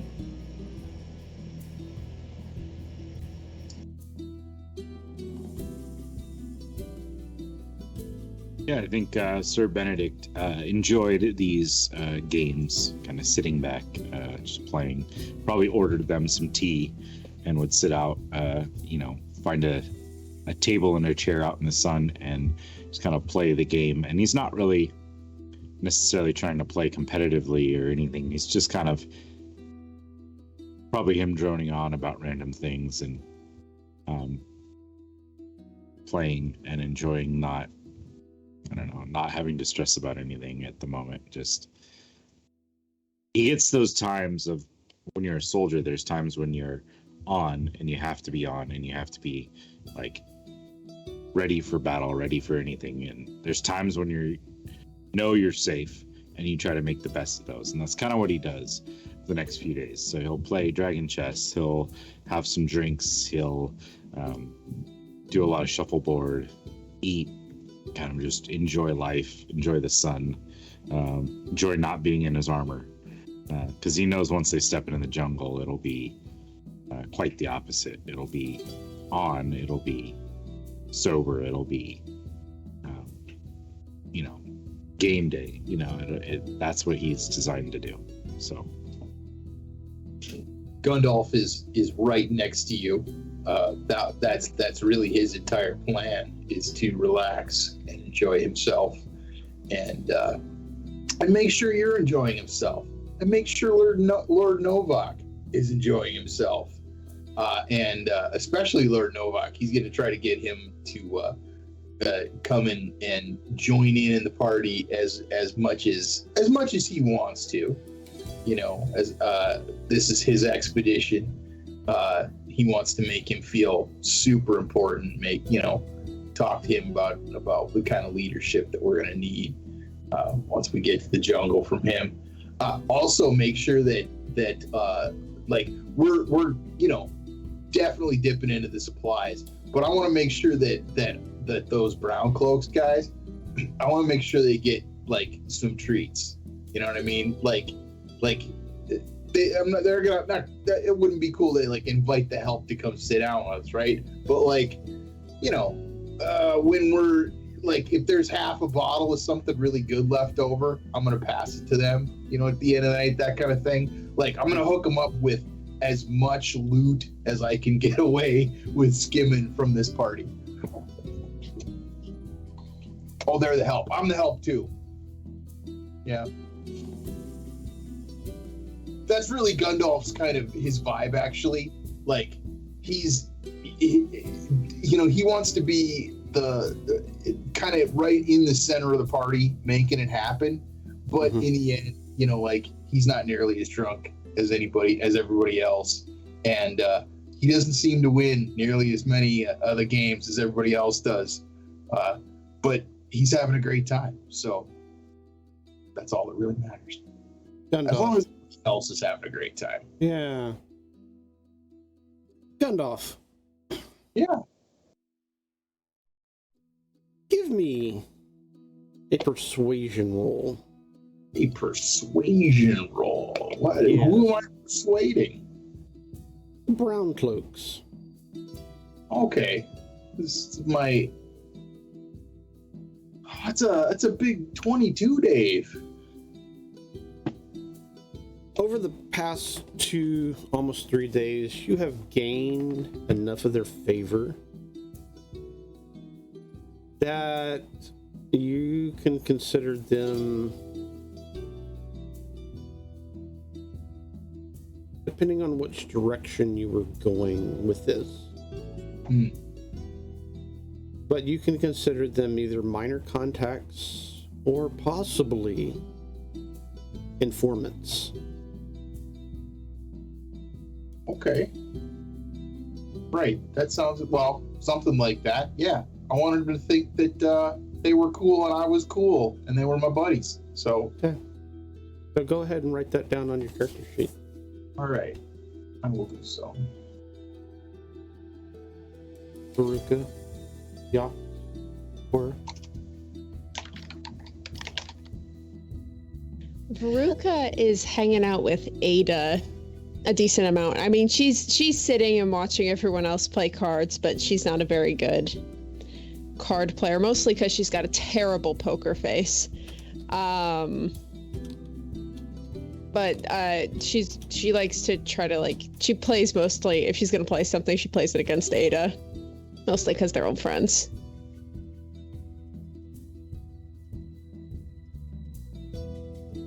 Cora. Cora, you can find her skipping through the boat, and she's going to make friends with Bartley. And she's going to teach Bartley how to play marbles. And Bartley and Balbug and her can often be found somewhere in a corner of the ship playing marbles. Okay. Go ahead. And she's also gonna, continue her drawings and their adventures and writing her book and her script and checking in with her mother twice a day. Mm-hmm. How did you convince your mother to let you come with us? She had to let me go because she knows to be a professor, you have to do a thesis. And this is going to be my thesis to get my professorship. That's a word.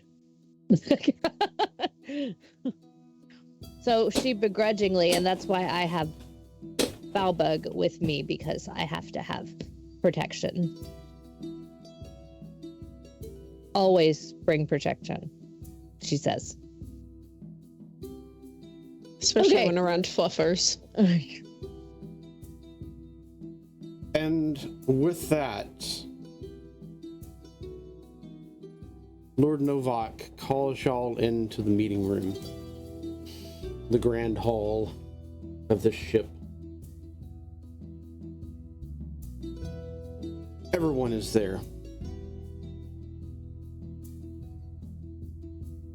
We are going to go on a grand expedition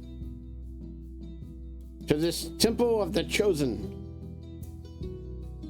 We have determined that Y'all will be Expeditionary Force 1. And I will lead Expeditionary Force 2.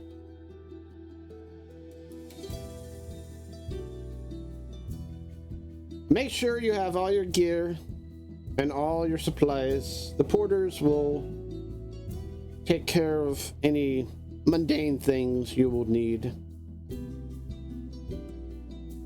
Make sure you are well stocked. As Cora said, it will roughly take 8 to maybe 9 days to trek in the jungle. Ada here has informed me that everything in the jungle will kill you. Indeed it will. So please keep your hands and your feet to yourselves. Do not lick, do not touch, do not smell unusual things. You will die. Takes all the fun out of it, but sounds like sound advice.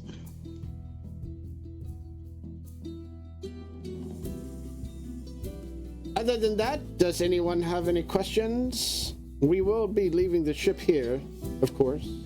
The first group that you will go, you will establish a base camp, and that way our porters and whatnot can go back and forth, as well as send a... Well, Ada said she will come back to gather the rest of us.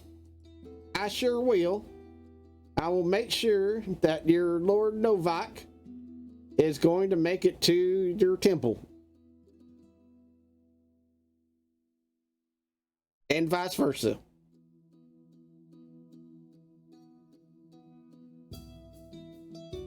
All right, then. Good luck to everyone in Group 2. We'll be waiting you. Eventually you'll make it there, I'm sure. And we'll clear the way. He'll look around to the others that he knows is in Group 1, his immediate friends and their followers. Well, are we ready to go? No time like the present. And Veruca, have we pulled up to the shore yet? Yeah, y'all have docked. Yeah, I mean, Veruca's already out of the boat. She's like establishing like some solid ground for the gangplank to lay on.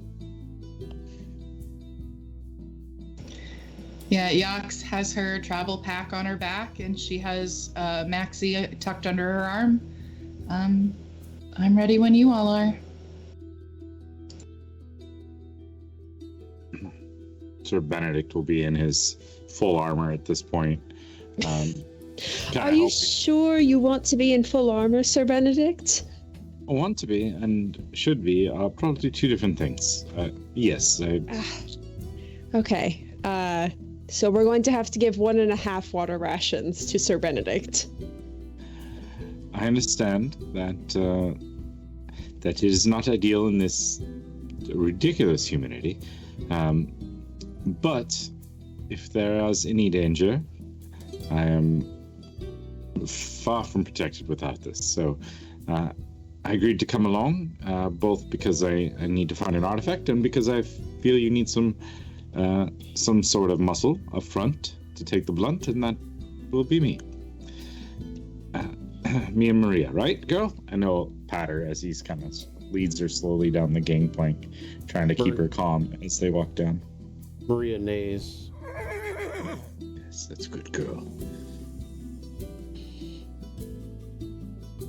How badly is Maria swearing? In horse language.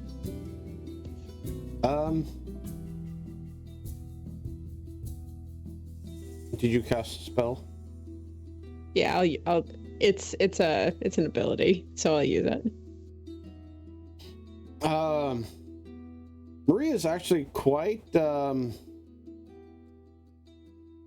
dedicated to Sir Benedict. Unfathomably dedicated to Sir Benedict. She has no bad words whatsoever ever about Sir Benedict, and will blindly go where Sir Benedict goes, no matter what. Veruca's bothered by that. Just in kind of like a psychological deep way. And she actually looks down upon Walter as being a peasant.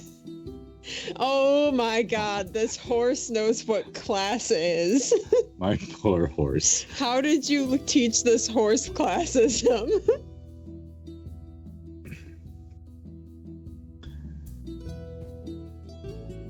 Well, is everyone else ready? I believe we are. Well, do you have our bearings? Have our maps? I have all the maps. See? And she starts pulling out scrolls and maps and scrolls and maps and books and books. I've got it. It's all here. There's a scroll rolling towards the river and Ruka catches it. All right, let us be off. Any job worth doing, it's a job worth doing now. Good Let's luck. go. And may the adventure be with you.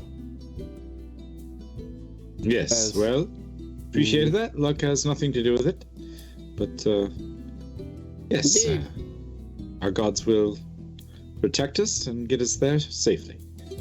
He toasts with his fine wine glass, drinks a little bit, and goes and hangs out on the upper deck as he sees Ada leading the charge into the jungle itself.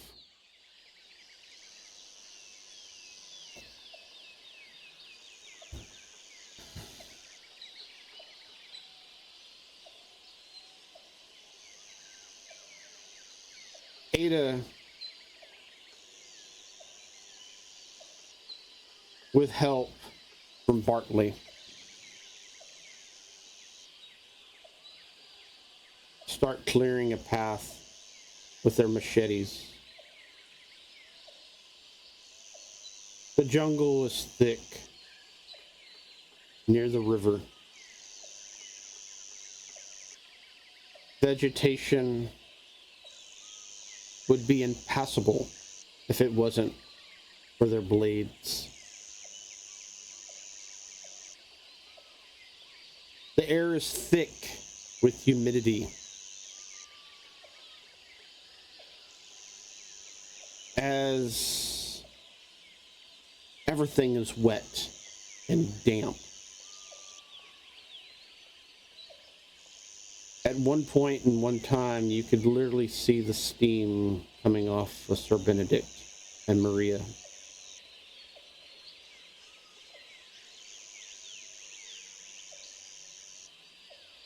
Off in the distance, you hear thunder rumble.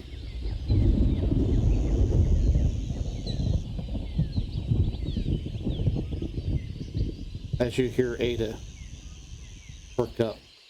Well, isn't that a hoot? We're going to have ourselves a little rainstorm now. Should give us good cover for anything that may be stalking us. Indeed, indeed. Did you say stalking us? Oh yes, I mean there's always something following you in the jungle. Gundalf was a little more nervous than he was. I mean, it'll block out the sense, but then attracts if anything is physically trying to watch for will be a little bit more evident, so just step lightly. I'll kind of pat his horse and look at his armor, and he's like,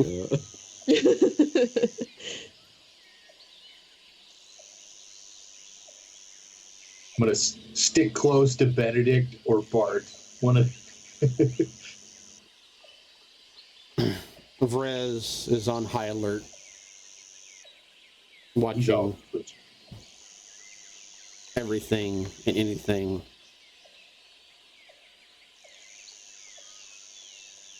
What's Yox and Cora doing?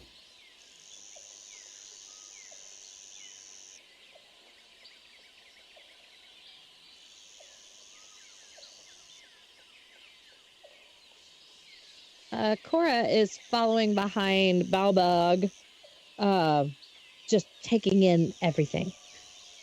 She's looking at all the flora and everything and probably not a lot of fauna that's all hiding, and she is just checking it all out, but she's remembering Ada's warning and she's not touching it.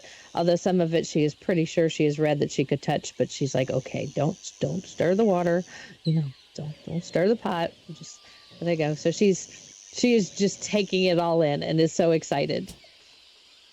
And following right behind Balbug, because he's like making the path. Yeah, he stops occasionally. You back there, Cora? I'm here. Remember, don't touch anything or you could die. Then your mom will kill me.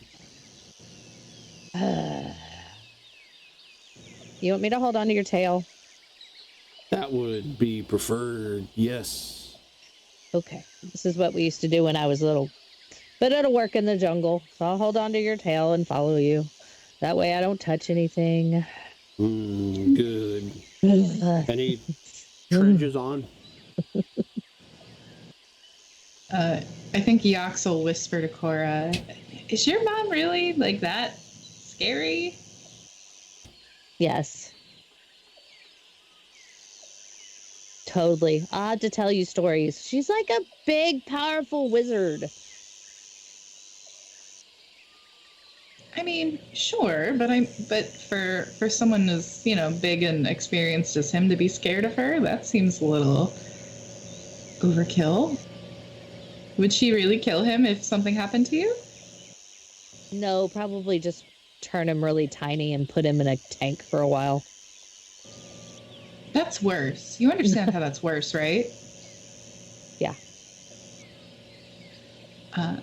I think other than that conversation, Yax is sort of she puts Maxie down to let him kind of run around and sniff and investigate every so often. But because the undergrowth is so dense, I think she does spend a lot of time carrying him and doing her best to sort of nonchalantly look for signs that someone else has been traversing these paths or this way.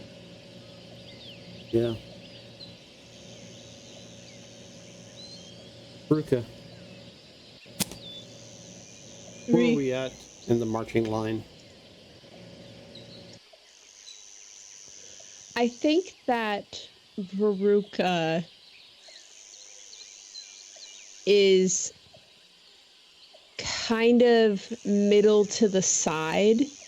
Like, she's not in the line itself, since she doesn't really have much trouble traversing really thick undergrowth. I think she's keeping a little closer to the front just because she knows how to track and how to traverse.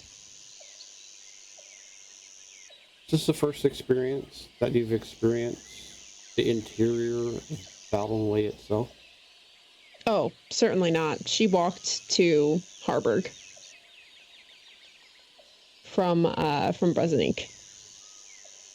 What's your passive perception? 18.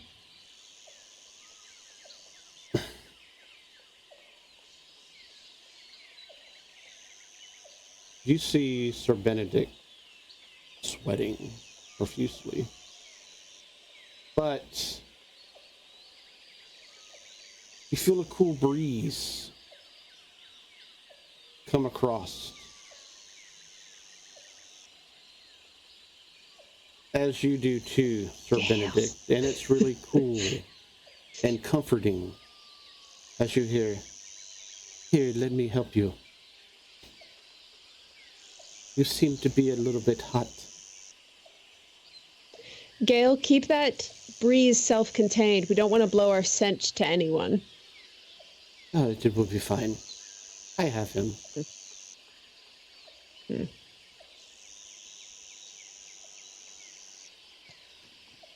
does actually quite feel refreshing in this heat. Whew. It is It's very humid. a different type of heat from Constantinessa, I would assume. Oh, a little bit more of a dry heat there. It does get warm, but this is like very humid. It's You walk outside and all of a sudden it's like Yes. soaked. Enough to want you to take your clothes off, am I right? And not in the middle of the jungle while we are trouncing around, and Oh, no, there no, might no, be no. things that want to eat us. But Yes. I mean, at the camp. Yeah, hey, Benedict, man. When we make camp, see if she'll come over to your tent and give it a good blowout. She smiles at you and smiles at Gundalf. Gandalf knows me a little bit too well. Hey, I'm just trying to hook you up, girl. apparently, yes, he seems to know you very intimately. I give her All right. a good, obvious wink. She knows what I'm doing. She smiles.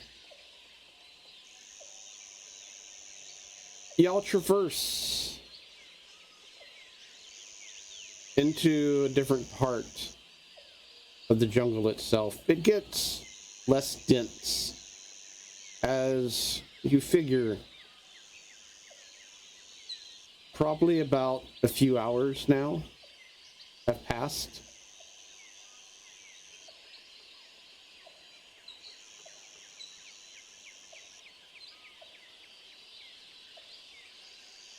What are y'all feeling right now? Some of y'all have never been this deep in the jungle.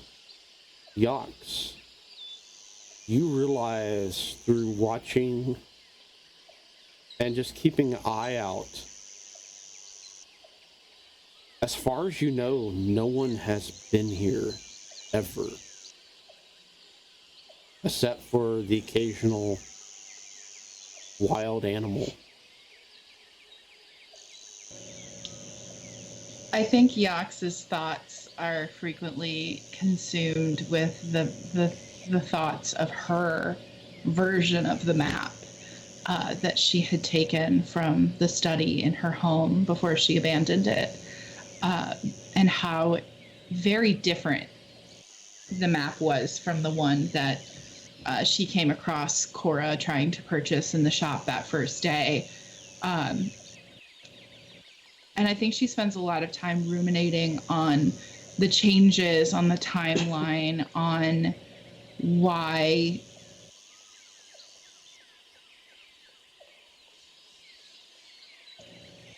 on how she stumbled into this whole mess. And I think as time goes on, I know it's just the first day of hiking, but I think as the hours pass, she becomes more and more irritable and anxious to just get there and to push through and to arrive, in the hopes that this is some kind of answer or solution or obvious clue as to all of the questions she's been left with.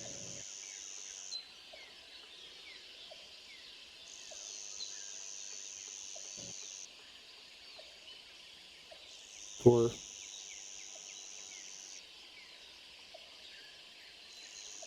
Yes.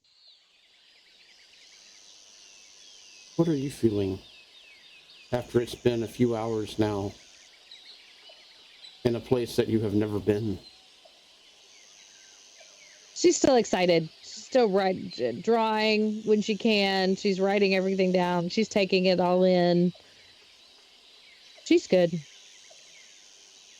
This is exciting for her. And she's like double checking everything. So her brain's kind of kicked in. And so she's double checking that they're going in the right direction. Is this what the map shows? She's probably, if she can get Veruca's attention, consulting with her a little bit, but always staying behind Balbug. Because she knows it's for her own good and protection, and she shouldn't wander off. Veruca? Veruca is kind of melting in and out of the foliage of the rainforest around them. With her nature's mantle, she's really just kind of hard to keep eyes on in the jungle. And I think what she's primarily looking out for is kind of the more natural dangers of the jungle, with like quicksand, with like potentials for mudslides, especially with rain coming, monsoons, floodplains. I think she's just kind of keeping eyes out for kind of forces of nature.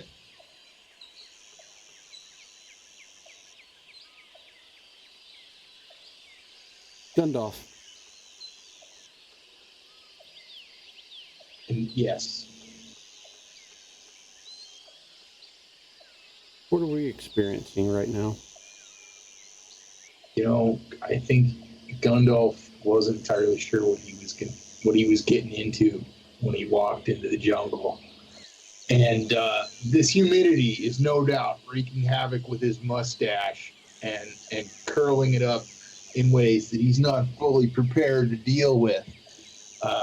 So I imagine that's actually somewhat bothersome to him, that his standards of grooming are not probably going to be quite attainable out here.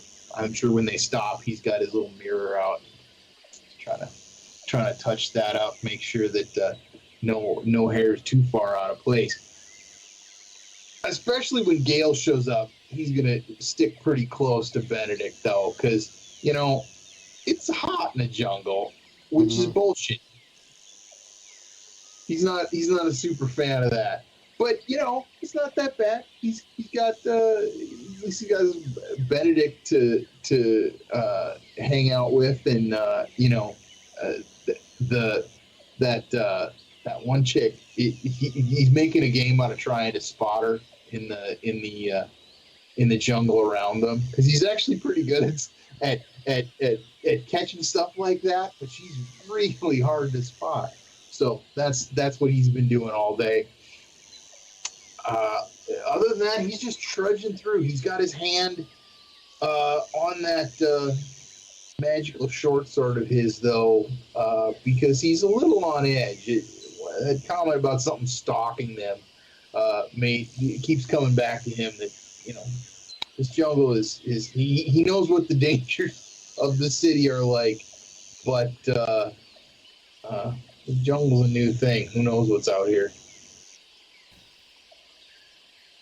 For Benedict, this is your first time in a long time with a group that are not, or ever with that are not soldiers.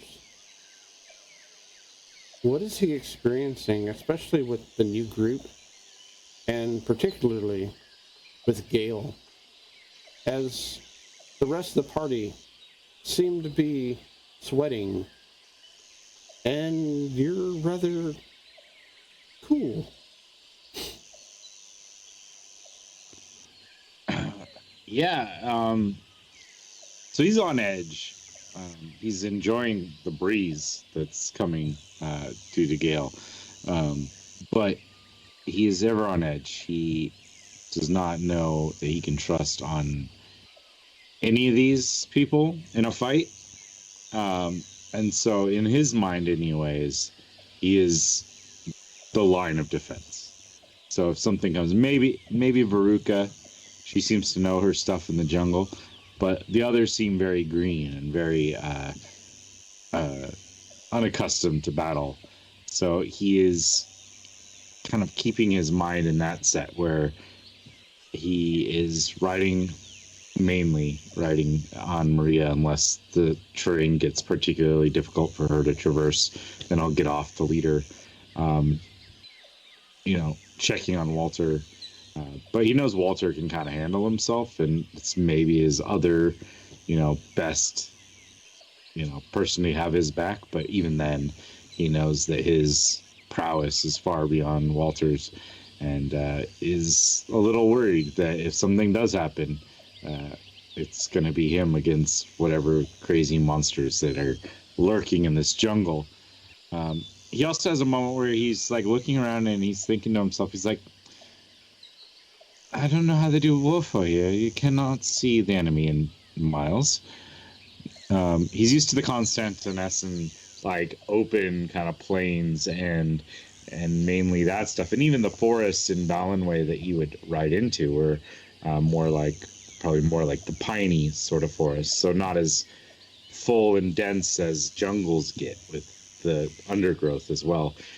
So he's having a particularly hard time setting himself in positions where he feels like Maria can get a clear ride on something. Just trying to work it. He is, yeah. A few more hours pass by, and Ada stops the group. Well, it looks like we need to settle down for the night. I'm gonna scout ahead a little bit and see if I can't find a good spot for us to hunker down. Y'all just wait around here, and I'll be back in about 10, 15 minutes from now. Sounds good, Ada. Fair enough, yes. Oh, finally. And she disappears into the foliage. Is there anything y'all are doing while she is off trying to Snacking. find you? Veruca's looking for animal tracks, specifically something that can be hunted and roasted. I'm breaking out a piece of preserved sausage and some cheese, and we are having a snack right now. Okay. Cora? Snack sounds good. Cora, give me a nature check. Okay.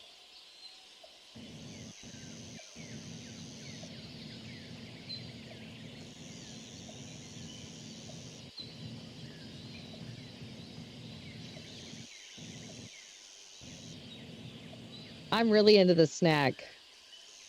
What do we roll? An 8. Yeah.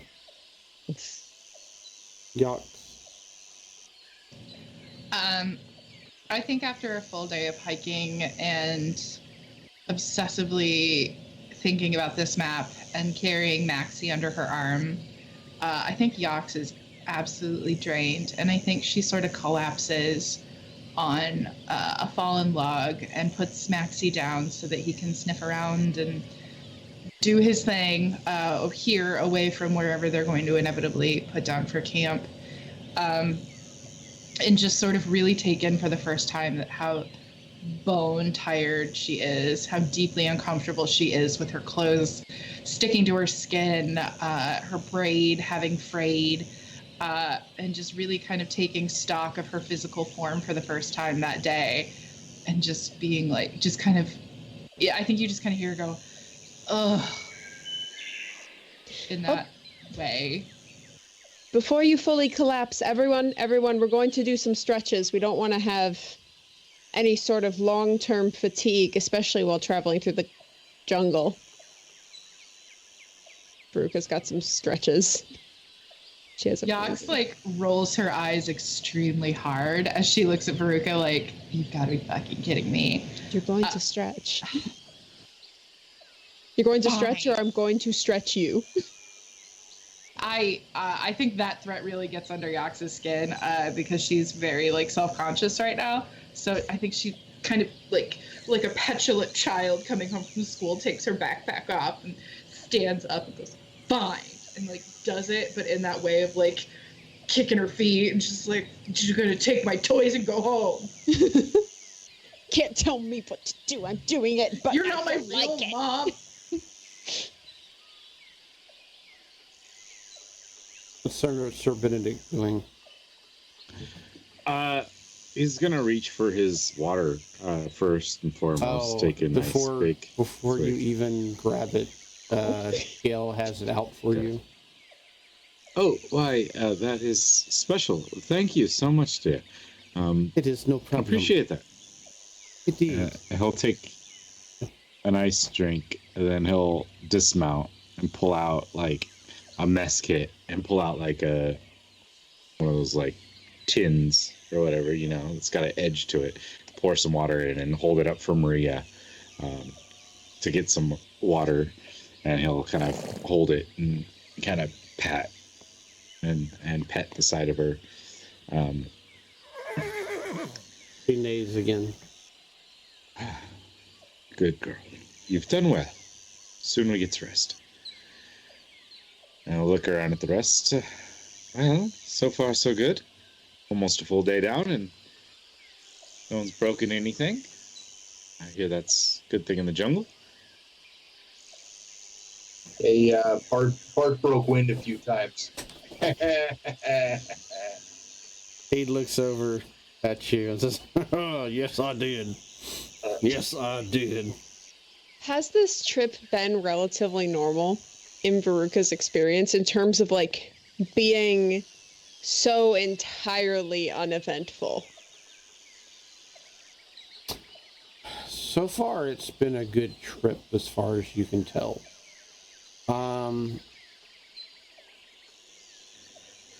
Most trips into the Ballinway jungle, you've experienced and have heard. First day is relatively safe. Nightfall, it's dangerous. And the further you go in away from the river or along the river can also be dangerous too.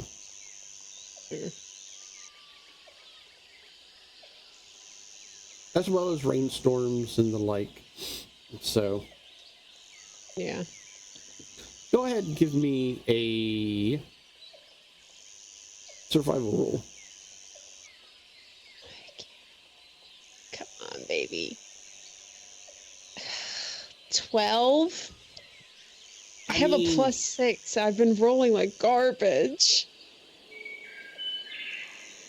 The most tracks you've seen is little land birds. About, they're not even knee high. And Lean, not good for much. Yeah, like maybe like soup stock. Yeah, they don't taste great either. In your eyes, they kind of taste like used tires. What's a tire? You actually know. They have tires. So.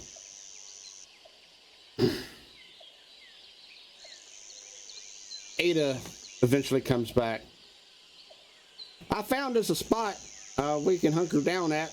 I'll just go ahead and get the porters to come on in and start setting y'all's tents up. The way I remember right, the way y'all got them set up is 4 hammocks in each, and all the amenities in each tent, and they'll set the fire for y'all up, and they'll have their own sleeping cots and whatnot outside near their own thingamybobs. So, certainly the fanciest I've ever traveled through the jungle. Oh well, that's what Lord Novak had set up, and that's what Gundalf and Sir Benedict has, requested and all. So, but yeah. I'm sorry, combinations are so Spartan. Are we sure this isn't going to draw undue attention to us? Well, we just gotta, keep an extra eyeball out for things that go bump in the night. So, y'all are pretty exhausted. Then I can take the first watch and have a few of us, set up this, that, and the other. So, Sure. So is this y'all's first time sleeping out in Ballinway jungle? Quite, yes. Yeah. So, lately, y'all got y'all's own pea pots and whatnot, so y'all don't have to wander off in the jungle and take a piss or a dump. So just do that, and the porters will take that away in the morning time, far away from camp. A lot of things have the instinct to swim upstream in the jungle. Indeed, they do. So don't pee in the water if you have to. They'll swim up your stream too. I'm not All going right. in the water until we get it back home. So I'm gonna just y'all come on. We're gonna just get this place set up. It's gonna take about an hour or so. Yeah. Y'all don't have to do anything because y'all are head of this expedition. So that's what all these porters are here for and whatnot. So. Yax is fundamentally opposed to being waited on in such a way. So I think she sort of like nods and smiles as Ada is talking. But as the work begins to like set up the tents and the hammocks and stuff, she puts Maxie down. She puts her backpack down and like starts hammering supports in for the tent poles and hanging up hammocks and doing all the work beside them. Give me persuasion roll. Okay.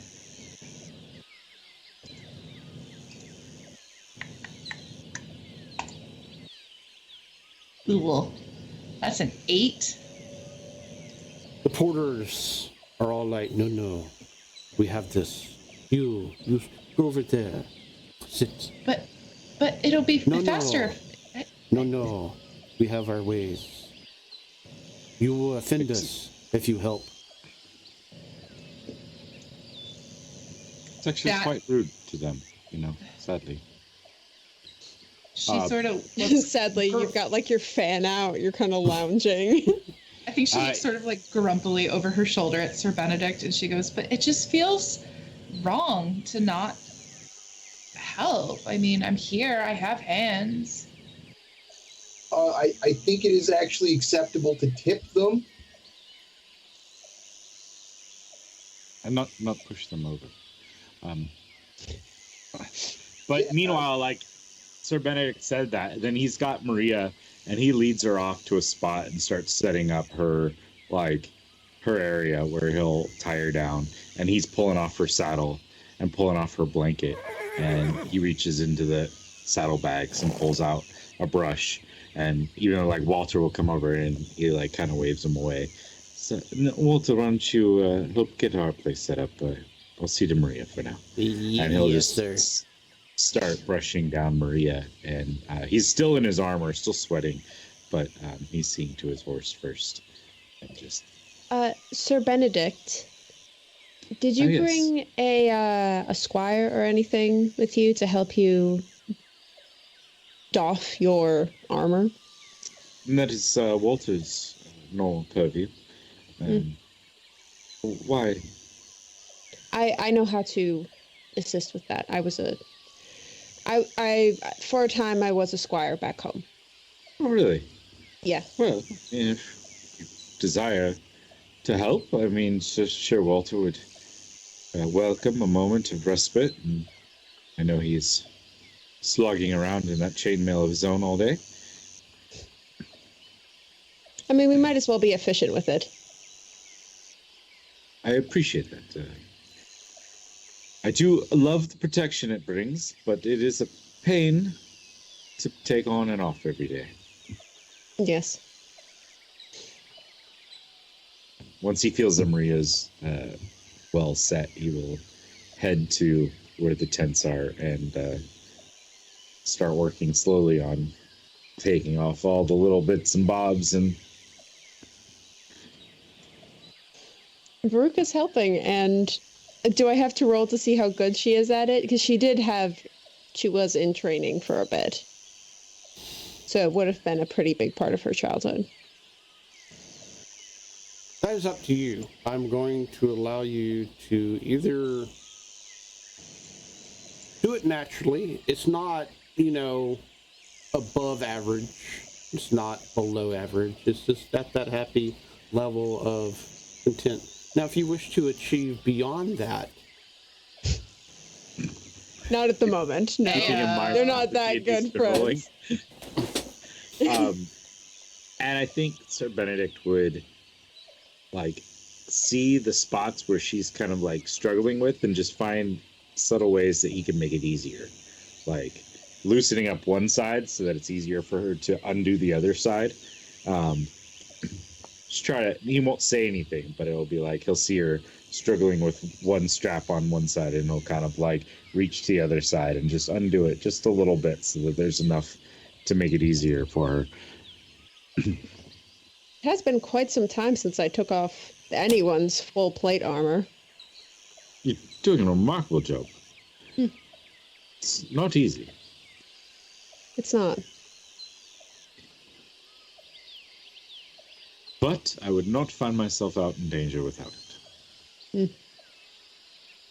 Yes, armor can make one feel very safe. Yes, something about it. Put it on, you put the visor down, and I don't know, you're in a different world. Mm-hmm. I will,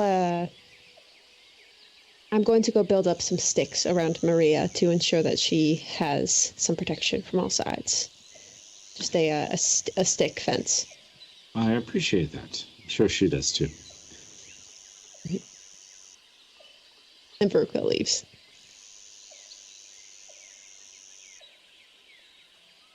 What's everybody else doing? As the campsite is busy with orders, setting everything up. I think Yox just sort of gives up. Like, she's had a very emotional day, unbeknownst to everyone else. She's kind of kept to herself. And so I think she just sort of sits down against a tree along the edge of the clearing here and just allows herself to let her head fall back and her eyes close.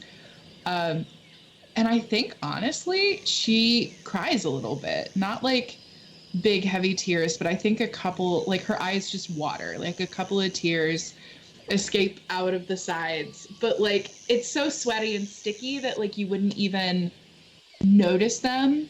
And whether it's just from her fraught emotions or her fear, or just the pure exhaustion of the hike through the jungle,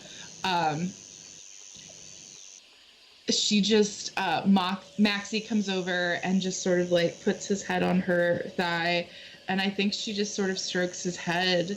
And she's too tired to even get out her little string fidget game.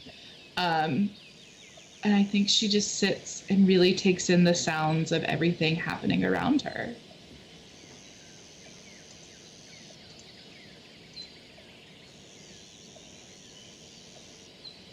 Gundalf, or Gundalf has been watching this whole thing unfolding. I mean, doing his part, which is to say not a whole lot. I mean, he was hanging back and watching to see what would happen with Yox and the porters and whether or not they were gonna let her help or not.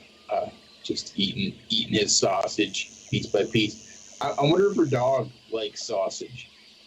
Does he? I try to feed him some. Oh, she's very quiet about it though.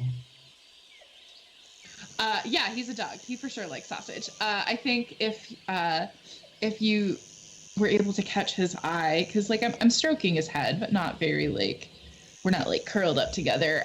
So I think he's kind of looking around.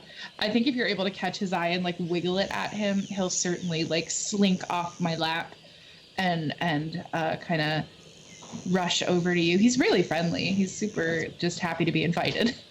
Gundalf's into that. So I honestly, Gundalf is gonna like play with that dog while everybody else is setting up. And as soon as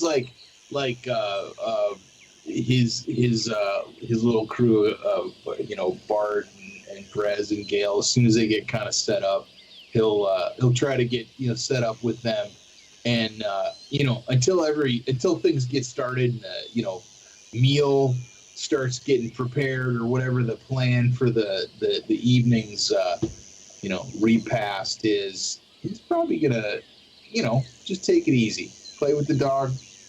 Maybe take a nap. Or Cora is staring at Veruca and Sir Benedict and trying to figure out why Veruca is taking Sir Benedict's armor off. And she decides to draw it. Oh yeah, I think Gundalf and the dog have to stop and watch that spectacle for at least a few minutes.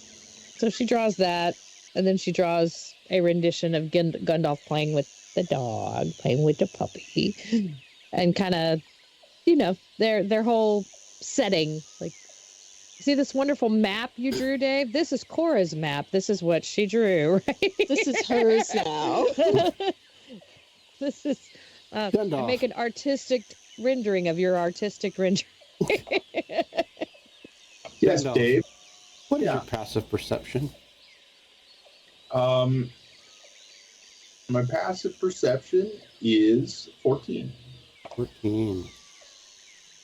You watch Veruca taking off Sir Benedict's armor, and out of the corner of your eye,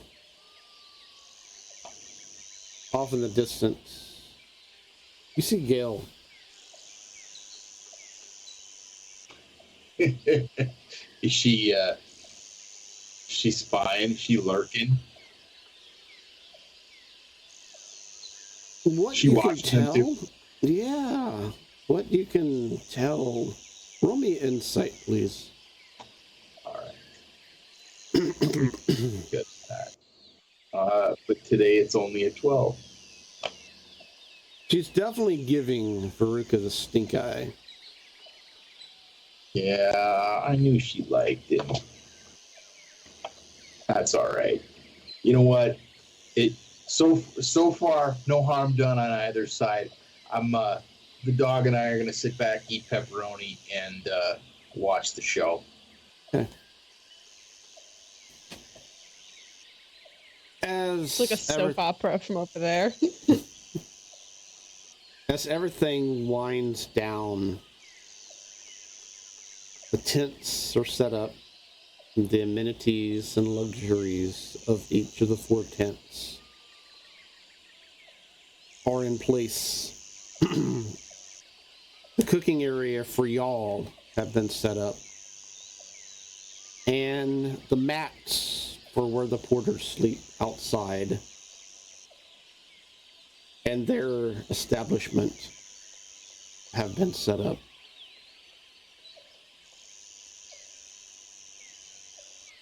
And nightfall.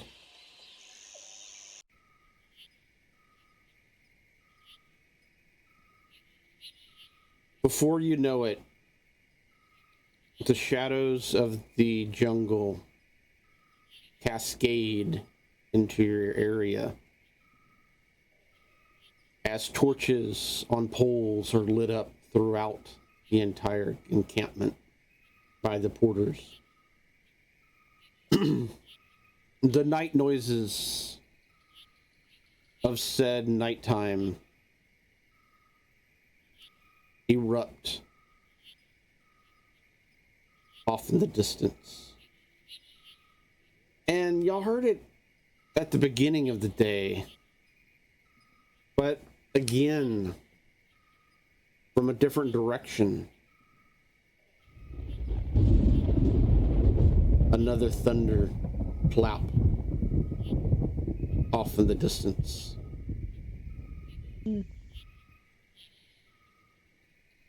I need each of y'all,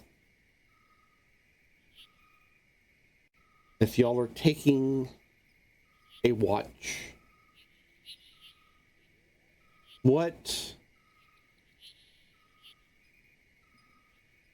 order are y'all going in? And what skill, ability, spell, equipment are y'all using for this challenge to make it through the night? I think Yax is so exhausted she's gonna opt to go last. i.e., she's gonna sleep now and then wake up early in the morning for her watch and go on throughout the day. But before she goes to sleep and before anybody starts a watch, can I cast Augury? What does it do? You receive an omen from an otherworldly entity about the results of a specific course of action that you plan to take within the next 30 minutes. Never mind. If I had read that thoroughly, I would have known not to do that. Never mind. I take it back. So Yax is going last. Yes, please. Veruca will take a second shift.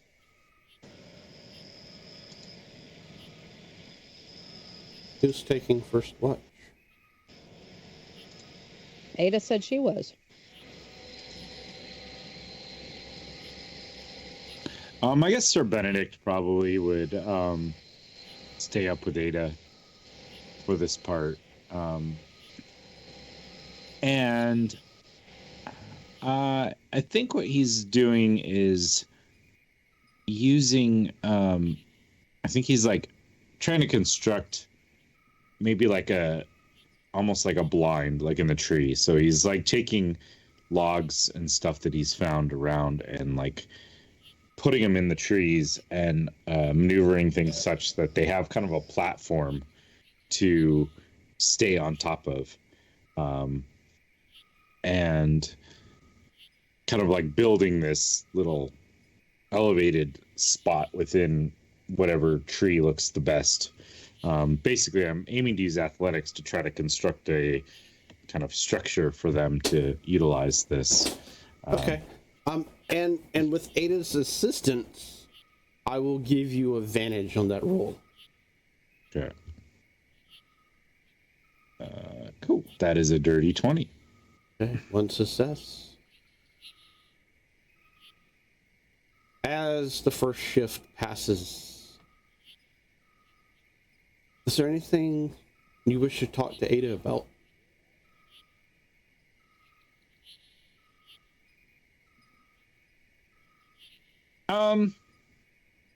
I think it would be small talk, but like about her experience, like, you know, how long have you been doing this sort of thing? Try to gauge her kind of effectiveness. Try to get a better sense of how much he really will trust her in these situations as they are there.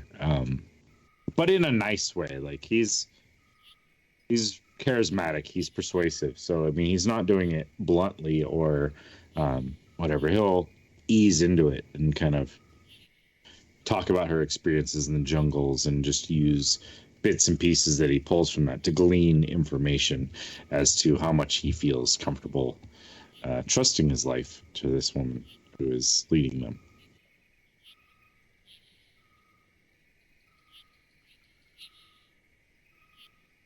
Give me an insight. Okay.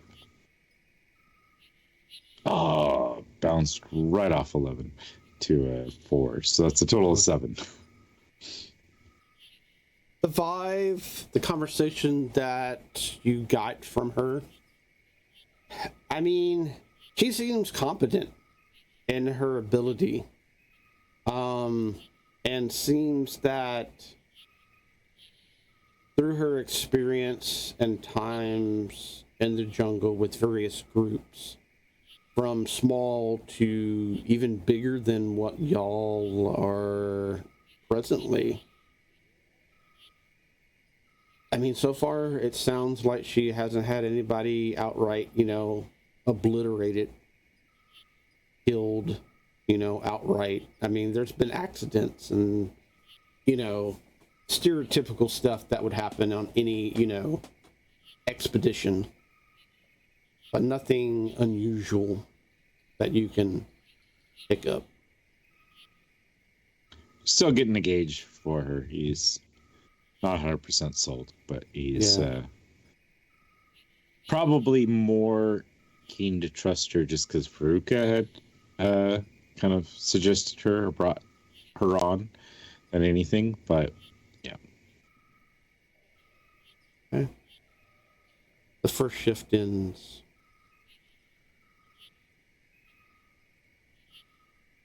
Veruca, you have three choices of NPCs to choose from. You may go on watch with Gail, Bartley, or Verez.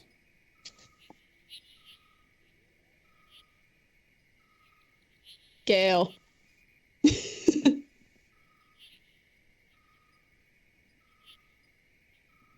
What are you doing? What are you contributing?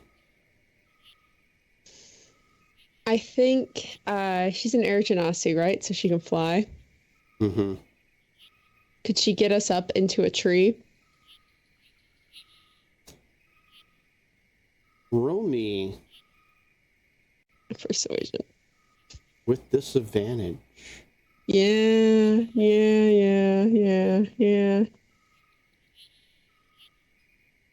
Hey, not bad though. 11.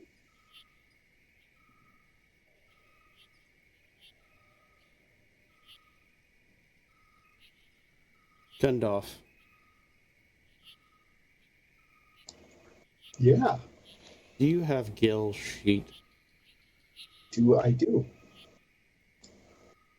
I do right here. How can I help? Give me an insight check, please. Let's see. Insight is what is that? Wisdom. All right, so just gonna have I don't think she's proficient in that, right? So Well, yeah. If I'm it gonna doesn't roll. if it doesn't say on the character sheet, then No, it doesn't. I saw the roll. It's plus 1 for her wisdom bonus. Okay. I do not like you.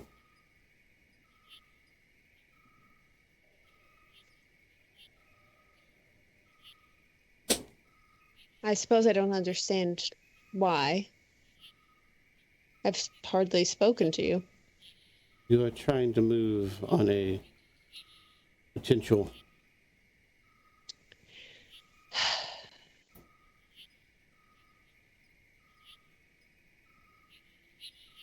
It is very presumptuous of you to assume that my only intention with him is romantic. You only assume that mine is only romantic as well.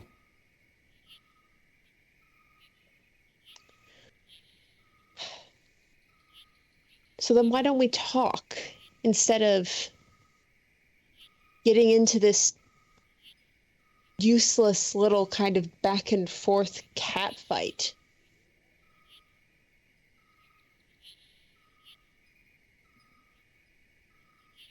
I have no problem with discussing this sort of stuff very frankly, and if you are interested in him in that sort of way, that does not mean that all other women must keep their distance.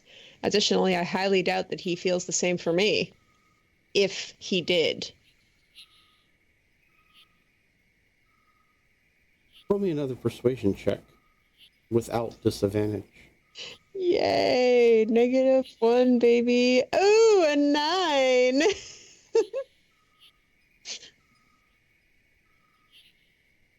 Gundalf.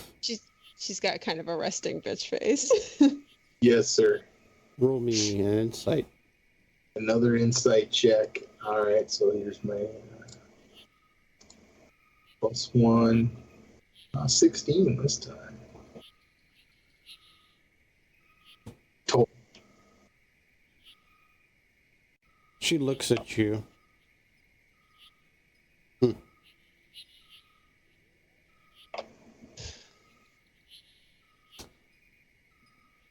I feel that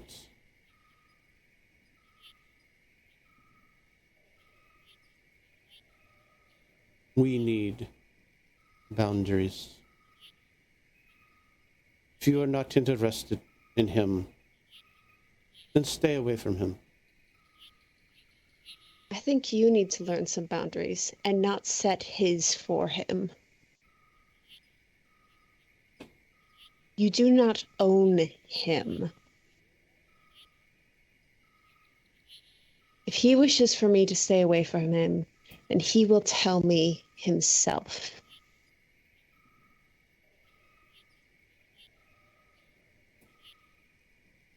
Roll me intimidation.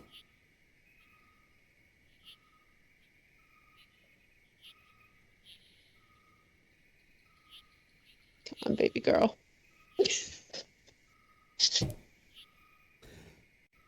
Nathan, you don't have to roll.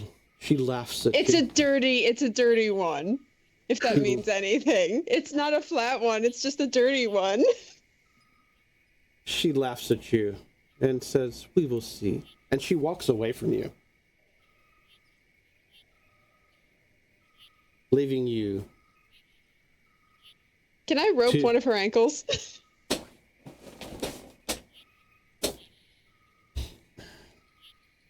How are you doing this? I got rope. I'm gonna lasso her ankle. Give me a I'm attack basically roll. trying to snare her. Okay, give me an attack roll. Actually, that would be... Well, okay, yeah, give me an attack roll. With... What would you like me to We'll attack? do, Dex. Okay. You're not proficient in lasso or rope or anything like that, are you? 21? You... How does this look? I think I lasso her ankle as she's trying to walk away, tripping her forward, and then I drag her back. And I very kind of, like, I have my foot on the rope where her ankle is so that, like, she can sit up and stuff, but her ankle is kind of pinned to the ground. And I think Veruca just says very clearly, if we devolve into petty arguments in the middle of the Ballinway jungle, I think I know, out of the two of us, who is going to come out alive. I've been in Miva longer than you. I have been in the wild longer than you. You are a spoiled, urban child.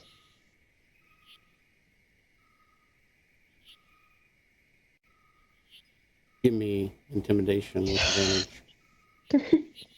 Why are you making me do this? Can I get advantage because I got her ankle? I said with advantage. With advantage? Okay, you cut out for a second. Come on, Veruca. You did so well for that last one. Ooh, 18. Nathan, give me an insight check. Gale has a 16 total. Gil looks at you, not afraid, but almost in a way of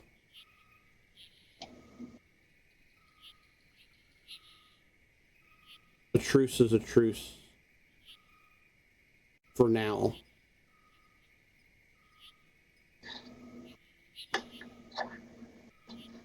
And with that, she snaps her fingers, mist forms, and she pops 30 feet away from you. Veruca just very calmly rolls the rope back up, ties it back at her waist, goes on watch.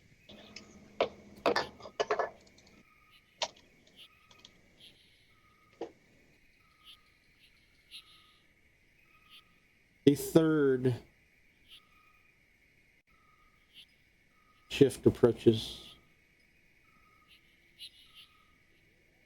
Who do you wake up next? You know Yox is last.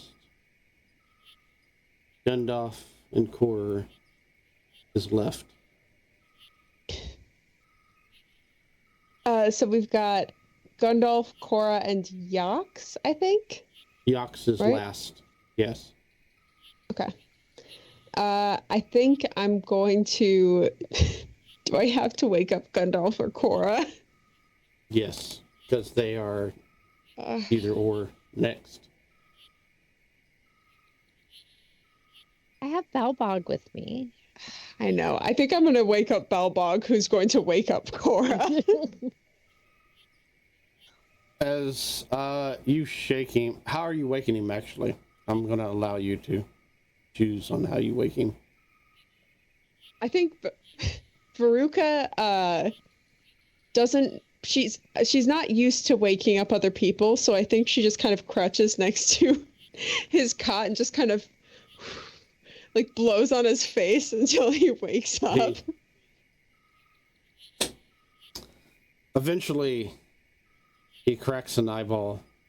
It is Veruca. time. Yes. It is time for your watch. I will wake up Cora. Thank you. Happy dreams. Veruca freaking leaves and goes to bed. Miss Cora. As you hear a bellow come ring out throughout the camp. Yes. Wake up. Okay. We are. What's wrong?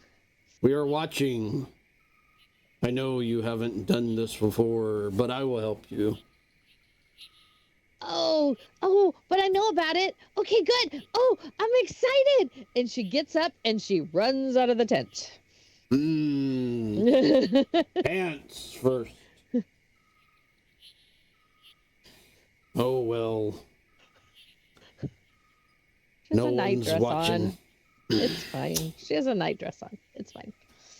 And she Event- runs to the edge of the woods and she starts digging through the brush. She is looking for luminescent moss. Okay. Roll me investigation.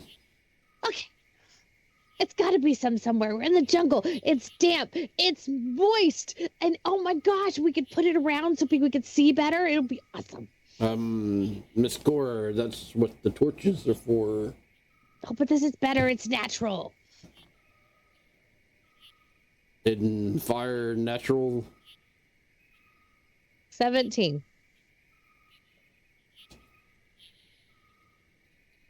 You actually find the grubs. Luminescent grubs. Roll me 2d4. Oh, dude. So excited.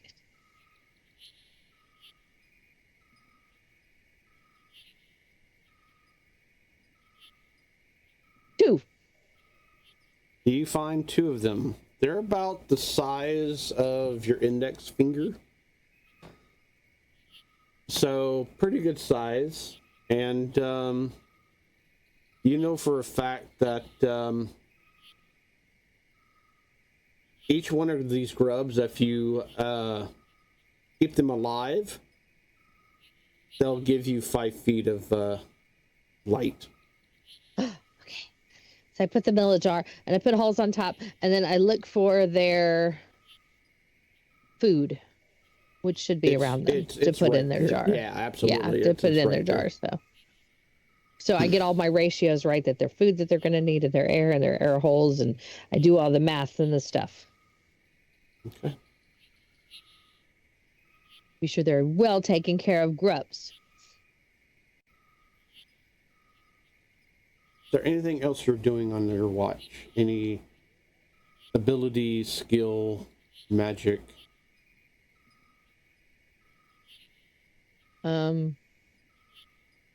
No, I'm just gonna look for plants. Balbog, however, he does have, he's a defender, so he'll be looking around for stuff to defend. Okay. So give me a nature check. Okay.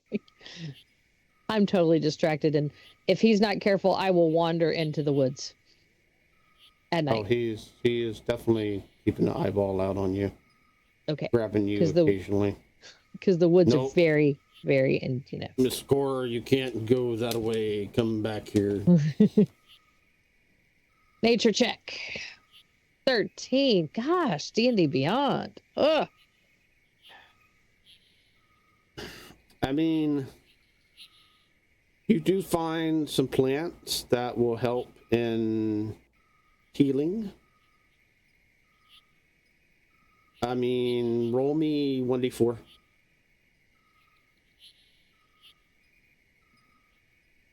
Ooh, 4. Yeah. You can grab 4 of these plants. The sap from them will heal you for 1 hit point of damage. Oh, cool. Plant cookies. I got you. As the night continues. Good berries. Isn't that what they're called? Good berries. Yeah. Your shift slowly ends. Gundalf is next. How are you waking him? Oh, I send Balbog to do it. Once again, you hear an echo come through the campsite. Gundalf! Wake up! This loud noise wakes him up. He's, holy Stamatus! Gah! And he like pops out of his tent. And he's ready to go. But he the adrenaline surge only lasts a few minutes. And then he has to go find some to see if there's anybody around who's made some black tea or something that he can drink to perk him up. This is way too early to be up. This is bullshit. Yeah. In fact, you can hear him muttering that as he wanders around the camp. Yeah, the porters have made y'all drink and whatnot and food through. You'll have everything you can imagine, almost. So who do you go watch with? You have 2 selections to choose from, Bartley or Verez. Oh, well, I mean, Perez is a dick, so Bart for sure. Okay. I mean, I brought Perez along for a reason, but I mean, the guy, he barely speaks common. He doesn't know any good orc jokes, and Bart knows a ton of them. So, how are you watching? What are you doing? Any abilities, skills, anything of that nature? No, I mean, we're gonna try to do a good job, me and Bart, but you know, I it's not really my gig, so I mean, I'm not like a ranger type. This is me explaining it to him, like, so you know, Bart, man, like, I'm gonna need you to really like keep an eye out, like, you know, I don't know nothing about the jungle, so No, I've never been either. I thought you had like, don't you like orc types have like, don't you get like traditions and stuff about this? Jesus. Well, sure. Stamatus. I mean, I have, cousins and shit that live in the jungle, but I'm city folk. I suppose. Sorry, I'm just a big racist. I mean, I figured once something comes out of the jungle, I'll just bash it with my club.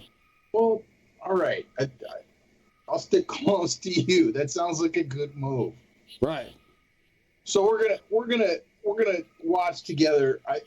It's undoubtedly gonna be absolutely boring. So I will pull out a nice piece of walrus tooth and keep working on my latest piece. It's a bunch of fat people all having sex with each other up and down the length of this thing. Okay. I'm about halfway done. So go ahead and give me 2 rolls. I'll let you have advantage on the perception roll. And the second roll is your scrimshaw. Okay. Well, let's roll that perception check. It's a 15. Okay. So, maybe I'm a little preoccupied with the scrimshaw. Yeah, but go ahead and So give what do me you think? Is that a dex check, do you think? Oh yeah, absolutely. Sure. Absolutely a dex check. So you got to get the right rolls and folds down. All right. Well, And that's and 17 and by fire at that. So as the night passes, it is Jacques' turn. How do you wake her?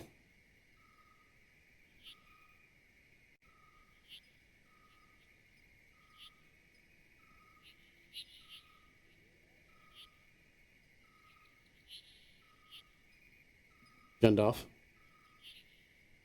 Oh, I'm sorry. Gundalf was busy thinking about what these little fat people are doing on the side of the walrus tusk. It's pretty engaging. Mm-hmm. I mean, you get enough people on the side of it, and trying to figure out how they're all linked up can be kind of difficult.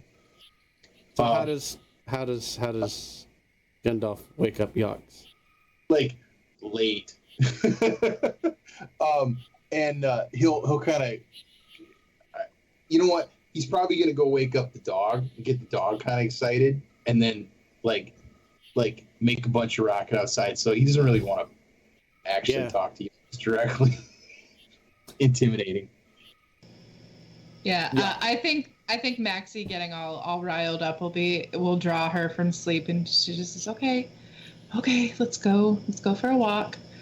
And she'll climb out of bed and tie on her boots and step out. And I think she sort of like sees Gundalf sort of like give her a nod of like, you're up.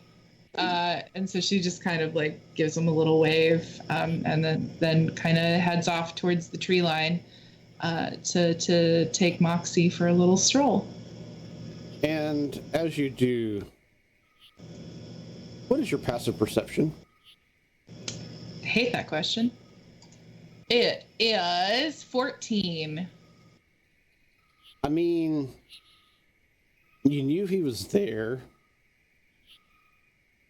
but it's just like all of a sudden he appears. The little goblin. God, hi. Hello. Hi. Good morning. Good morning.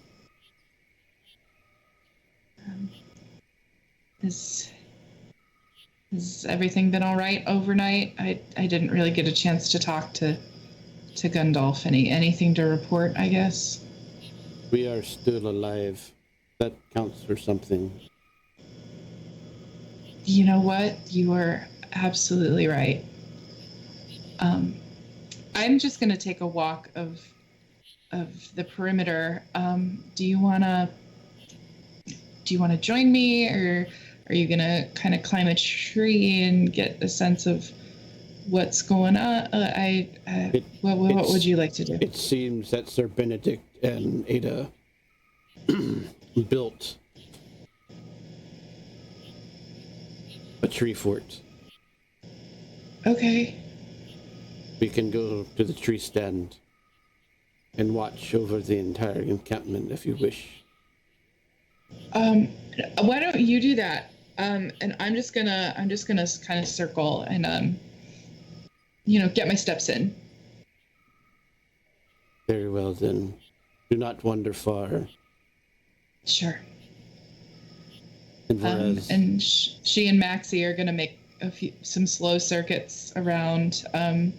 She pulls out her little fidget toy, and if you were to hear her, she's just sort of muttering under her breath some quiet prayers to Saint Ada.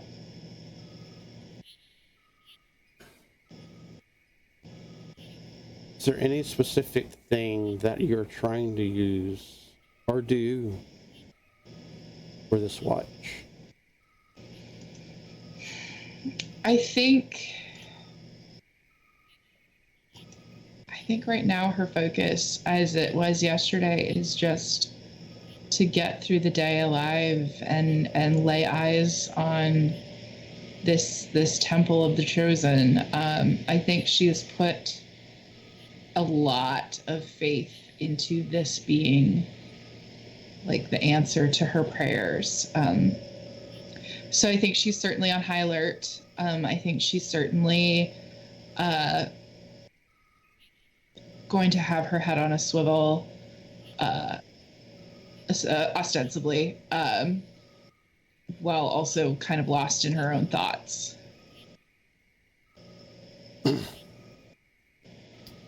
Normally, I would allow y'all to choose the last roll between everyone.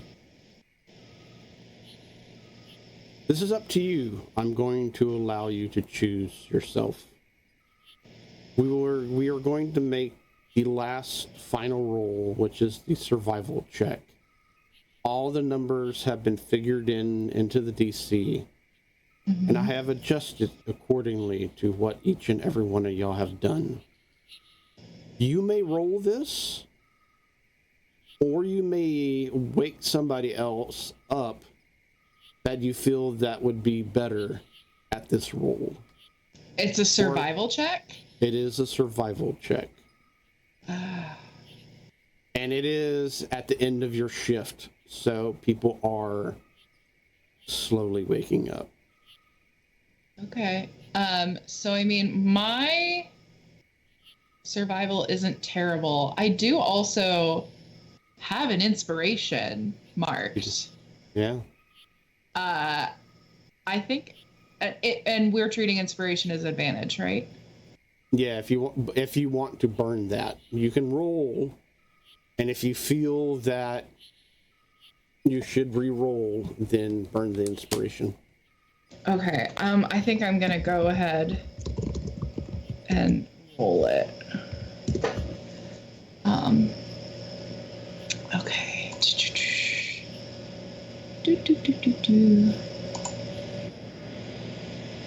Oh, yeah, I'm gonna re-roll that. What do we roll initially? So it was a 4, so it's a 10. Okay. So go ahead and re-roll. I'll burn my inspiration, click you up. Oh, please be better. Yeah, that's much better. 23.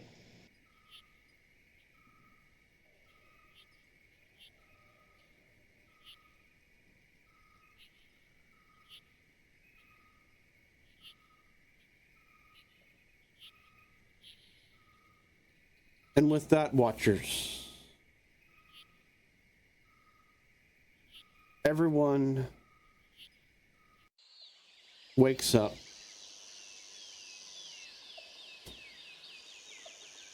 As the first day has passed, and the second day comes, they have climatized themselves and adapted. Although tensions between two remain high,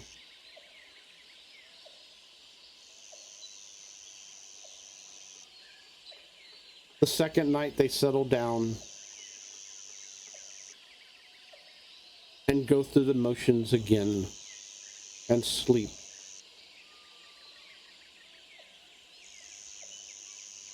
Watchers, on day 3 is where we're going to end this particular story. But in 2 weeks, come back as they wake up in the morning on day 3 and see how they fare for the ongoing expedition of Group 1. Thank you for tuning in. Thank you for watching. And most of all, let's thank our wonderful party. Or if it wasn't for them, well, things would be very, very different. I am going to go around the room, announce a character. They will say what they would like to say, and pass it over to another character until it gets back to me. Let's go in reverse order of last night. Yox. Hi, I am Kat Kelly. I'm playing Yax. You can find me on Instagram at Kat Kelly Social, and on Twitch at Purely Unpositive. And it's an honor to be here and to be playing one of my favorite games with some fun folks. And I'm excited to see where our adventures take us. And that said, I'm going to pass it back to Gundalf. Hey, I guess it's me. Well, I'm Nathan, and I'm playing Gundalf, and I'm super excited that I got a chance to actually test my erotic scrimshaw skills on this particular adventure. So that's exciting. I'm really enjoying playing Gundalf. I can't wait to see how the rest of this goes. Thank you, Dave. Thank you, everybody else. I'll keep it short and pass it to Cora. Hi, everybody. My name is Sandy, and I play Cora, and I am sleepy tonight, so I'm going to keep it very, very short. But Dave will tell you, there's games, we're cool, you should subscribe, and I'm going to pass it to Sir Benedict. No, Veruca. Sorry, Veruca. Thank you. I can't believe you skipped me when I had that great cat fight. Hi everyone. I'm Belle. I play Veruca. A lot of fun today. Catch Sir Benedict, Dave, and I tomorrow as our characters flee from the absolute massacre where some of our ex-boyfriend died. But you'll find out more about that tomorrow. With that, I'll pass it off to Sir B. Hey guys, I'm Bill. I am playing Sir Benedict, having a blast. Somewhat surprised that I am being fought over, but it is a lot of fun. And I think there's probably different reasons why the fights are going on, but it's a lot of fun to see and a lot of fun to play with these amazing role players. Can't wait to continue on and play some more. So tune back in 2 weeks' time for that game. Tune in for other games. Check below. It's got all of our schedule. And I'm going to pass it back to Dave because I know everyone's tired. And let's get out of here. Yes, and with that, Watchers, we are going to give our lovely, lovely players 1 point of inspiration for that, as well as 2 tie points, and something new. Veruca, if you would like to take Grace as an enemy, you may. You mean Gale? Gale, not Grace. Sorry. What do I get as taking her as an enemy? We'll discuss that later. But for now, I think this is that wonderful, wonderful time that we tell our watchers, thank you for showing up. Thank you for watching. And see you next time. Cheers. And everybody. Bye.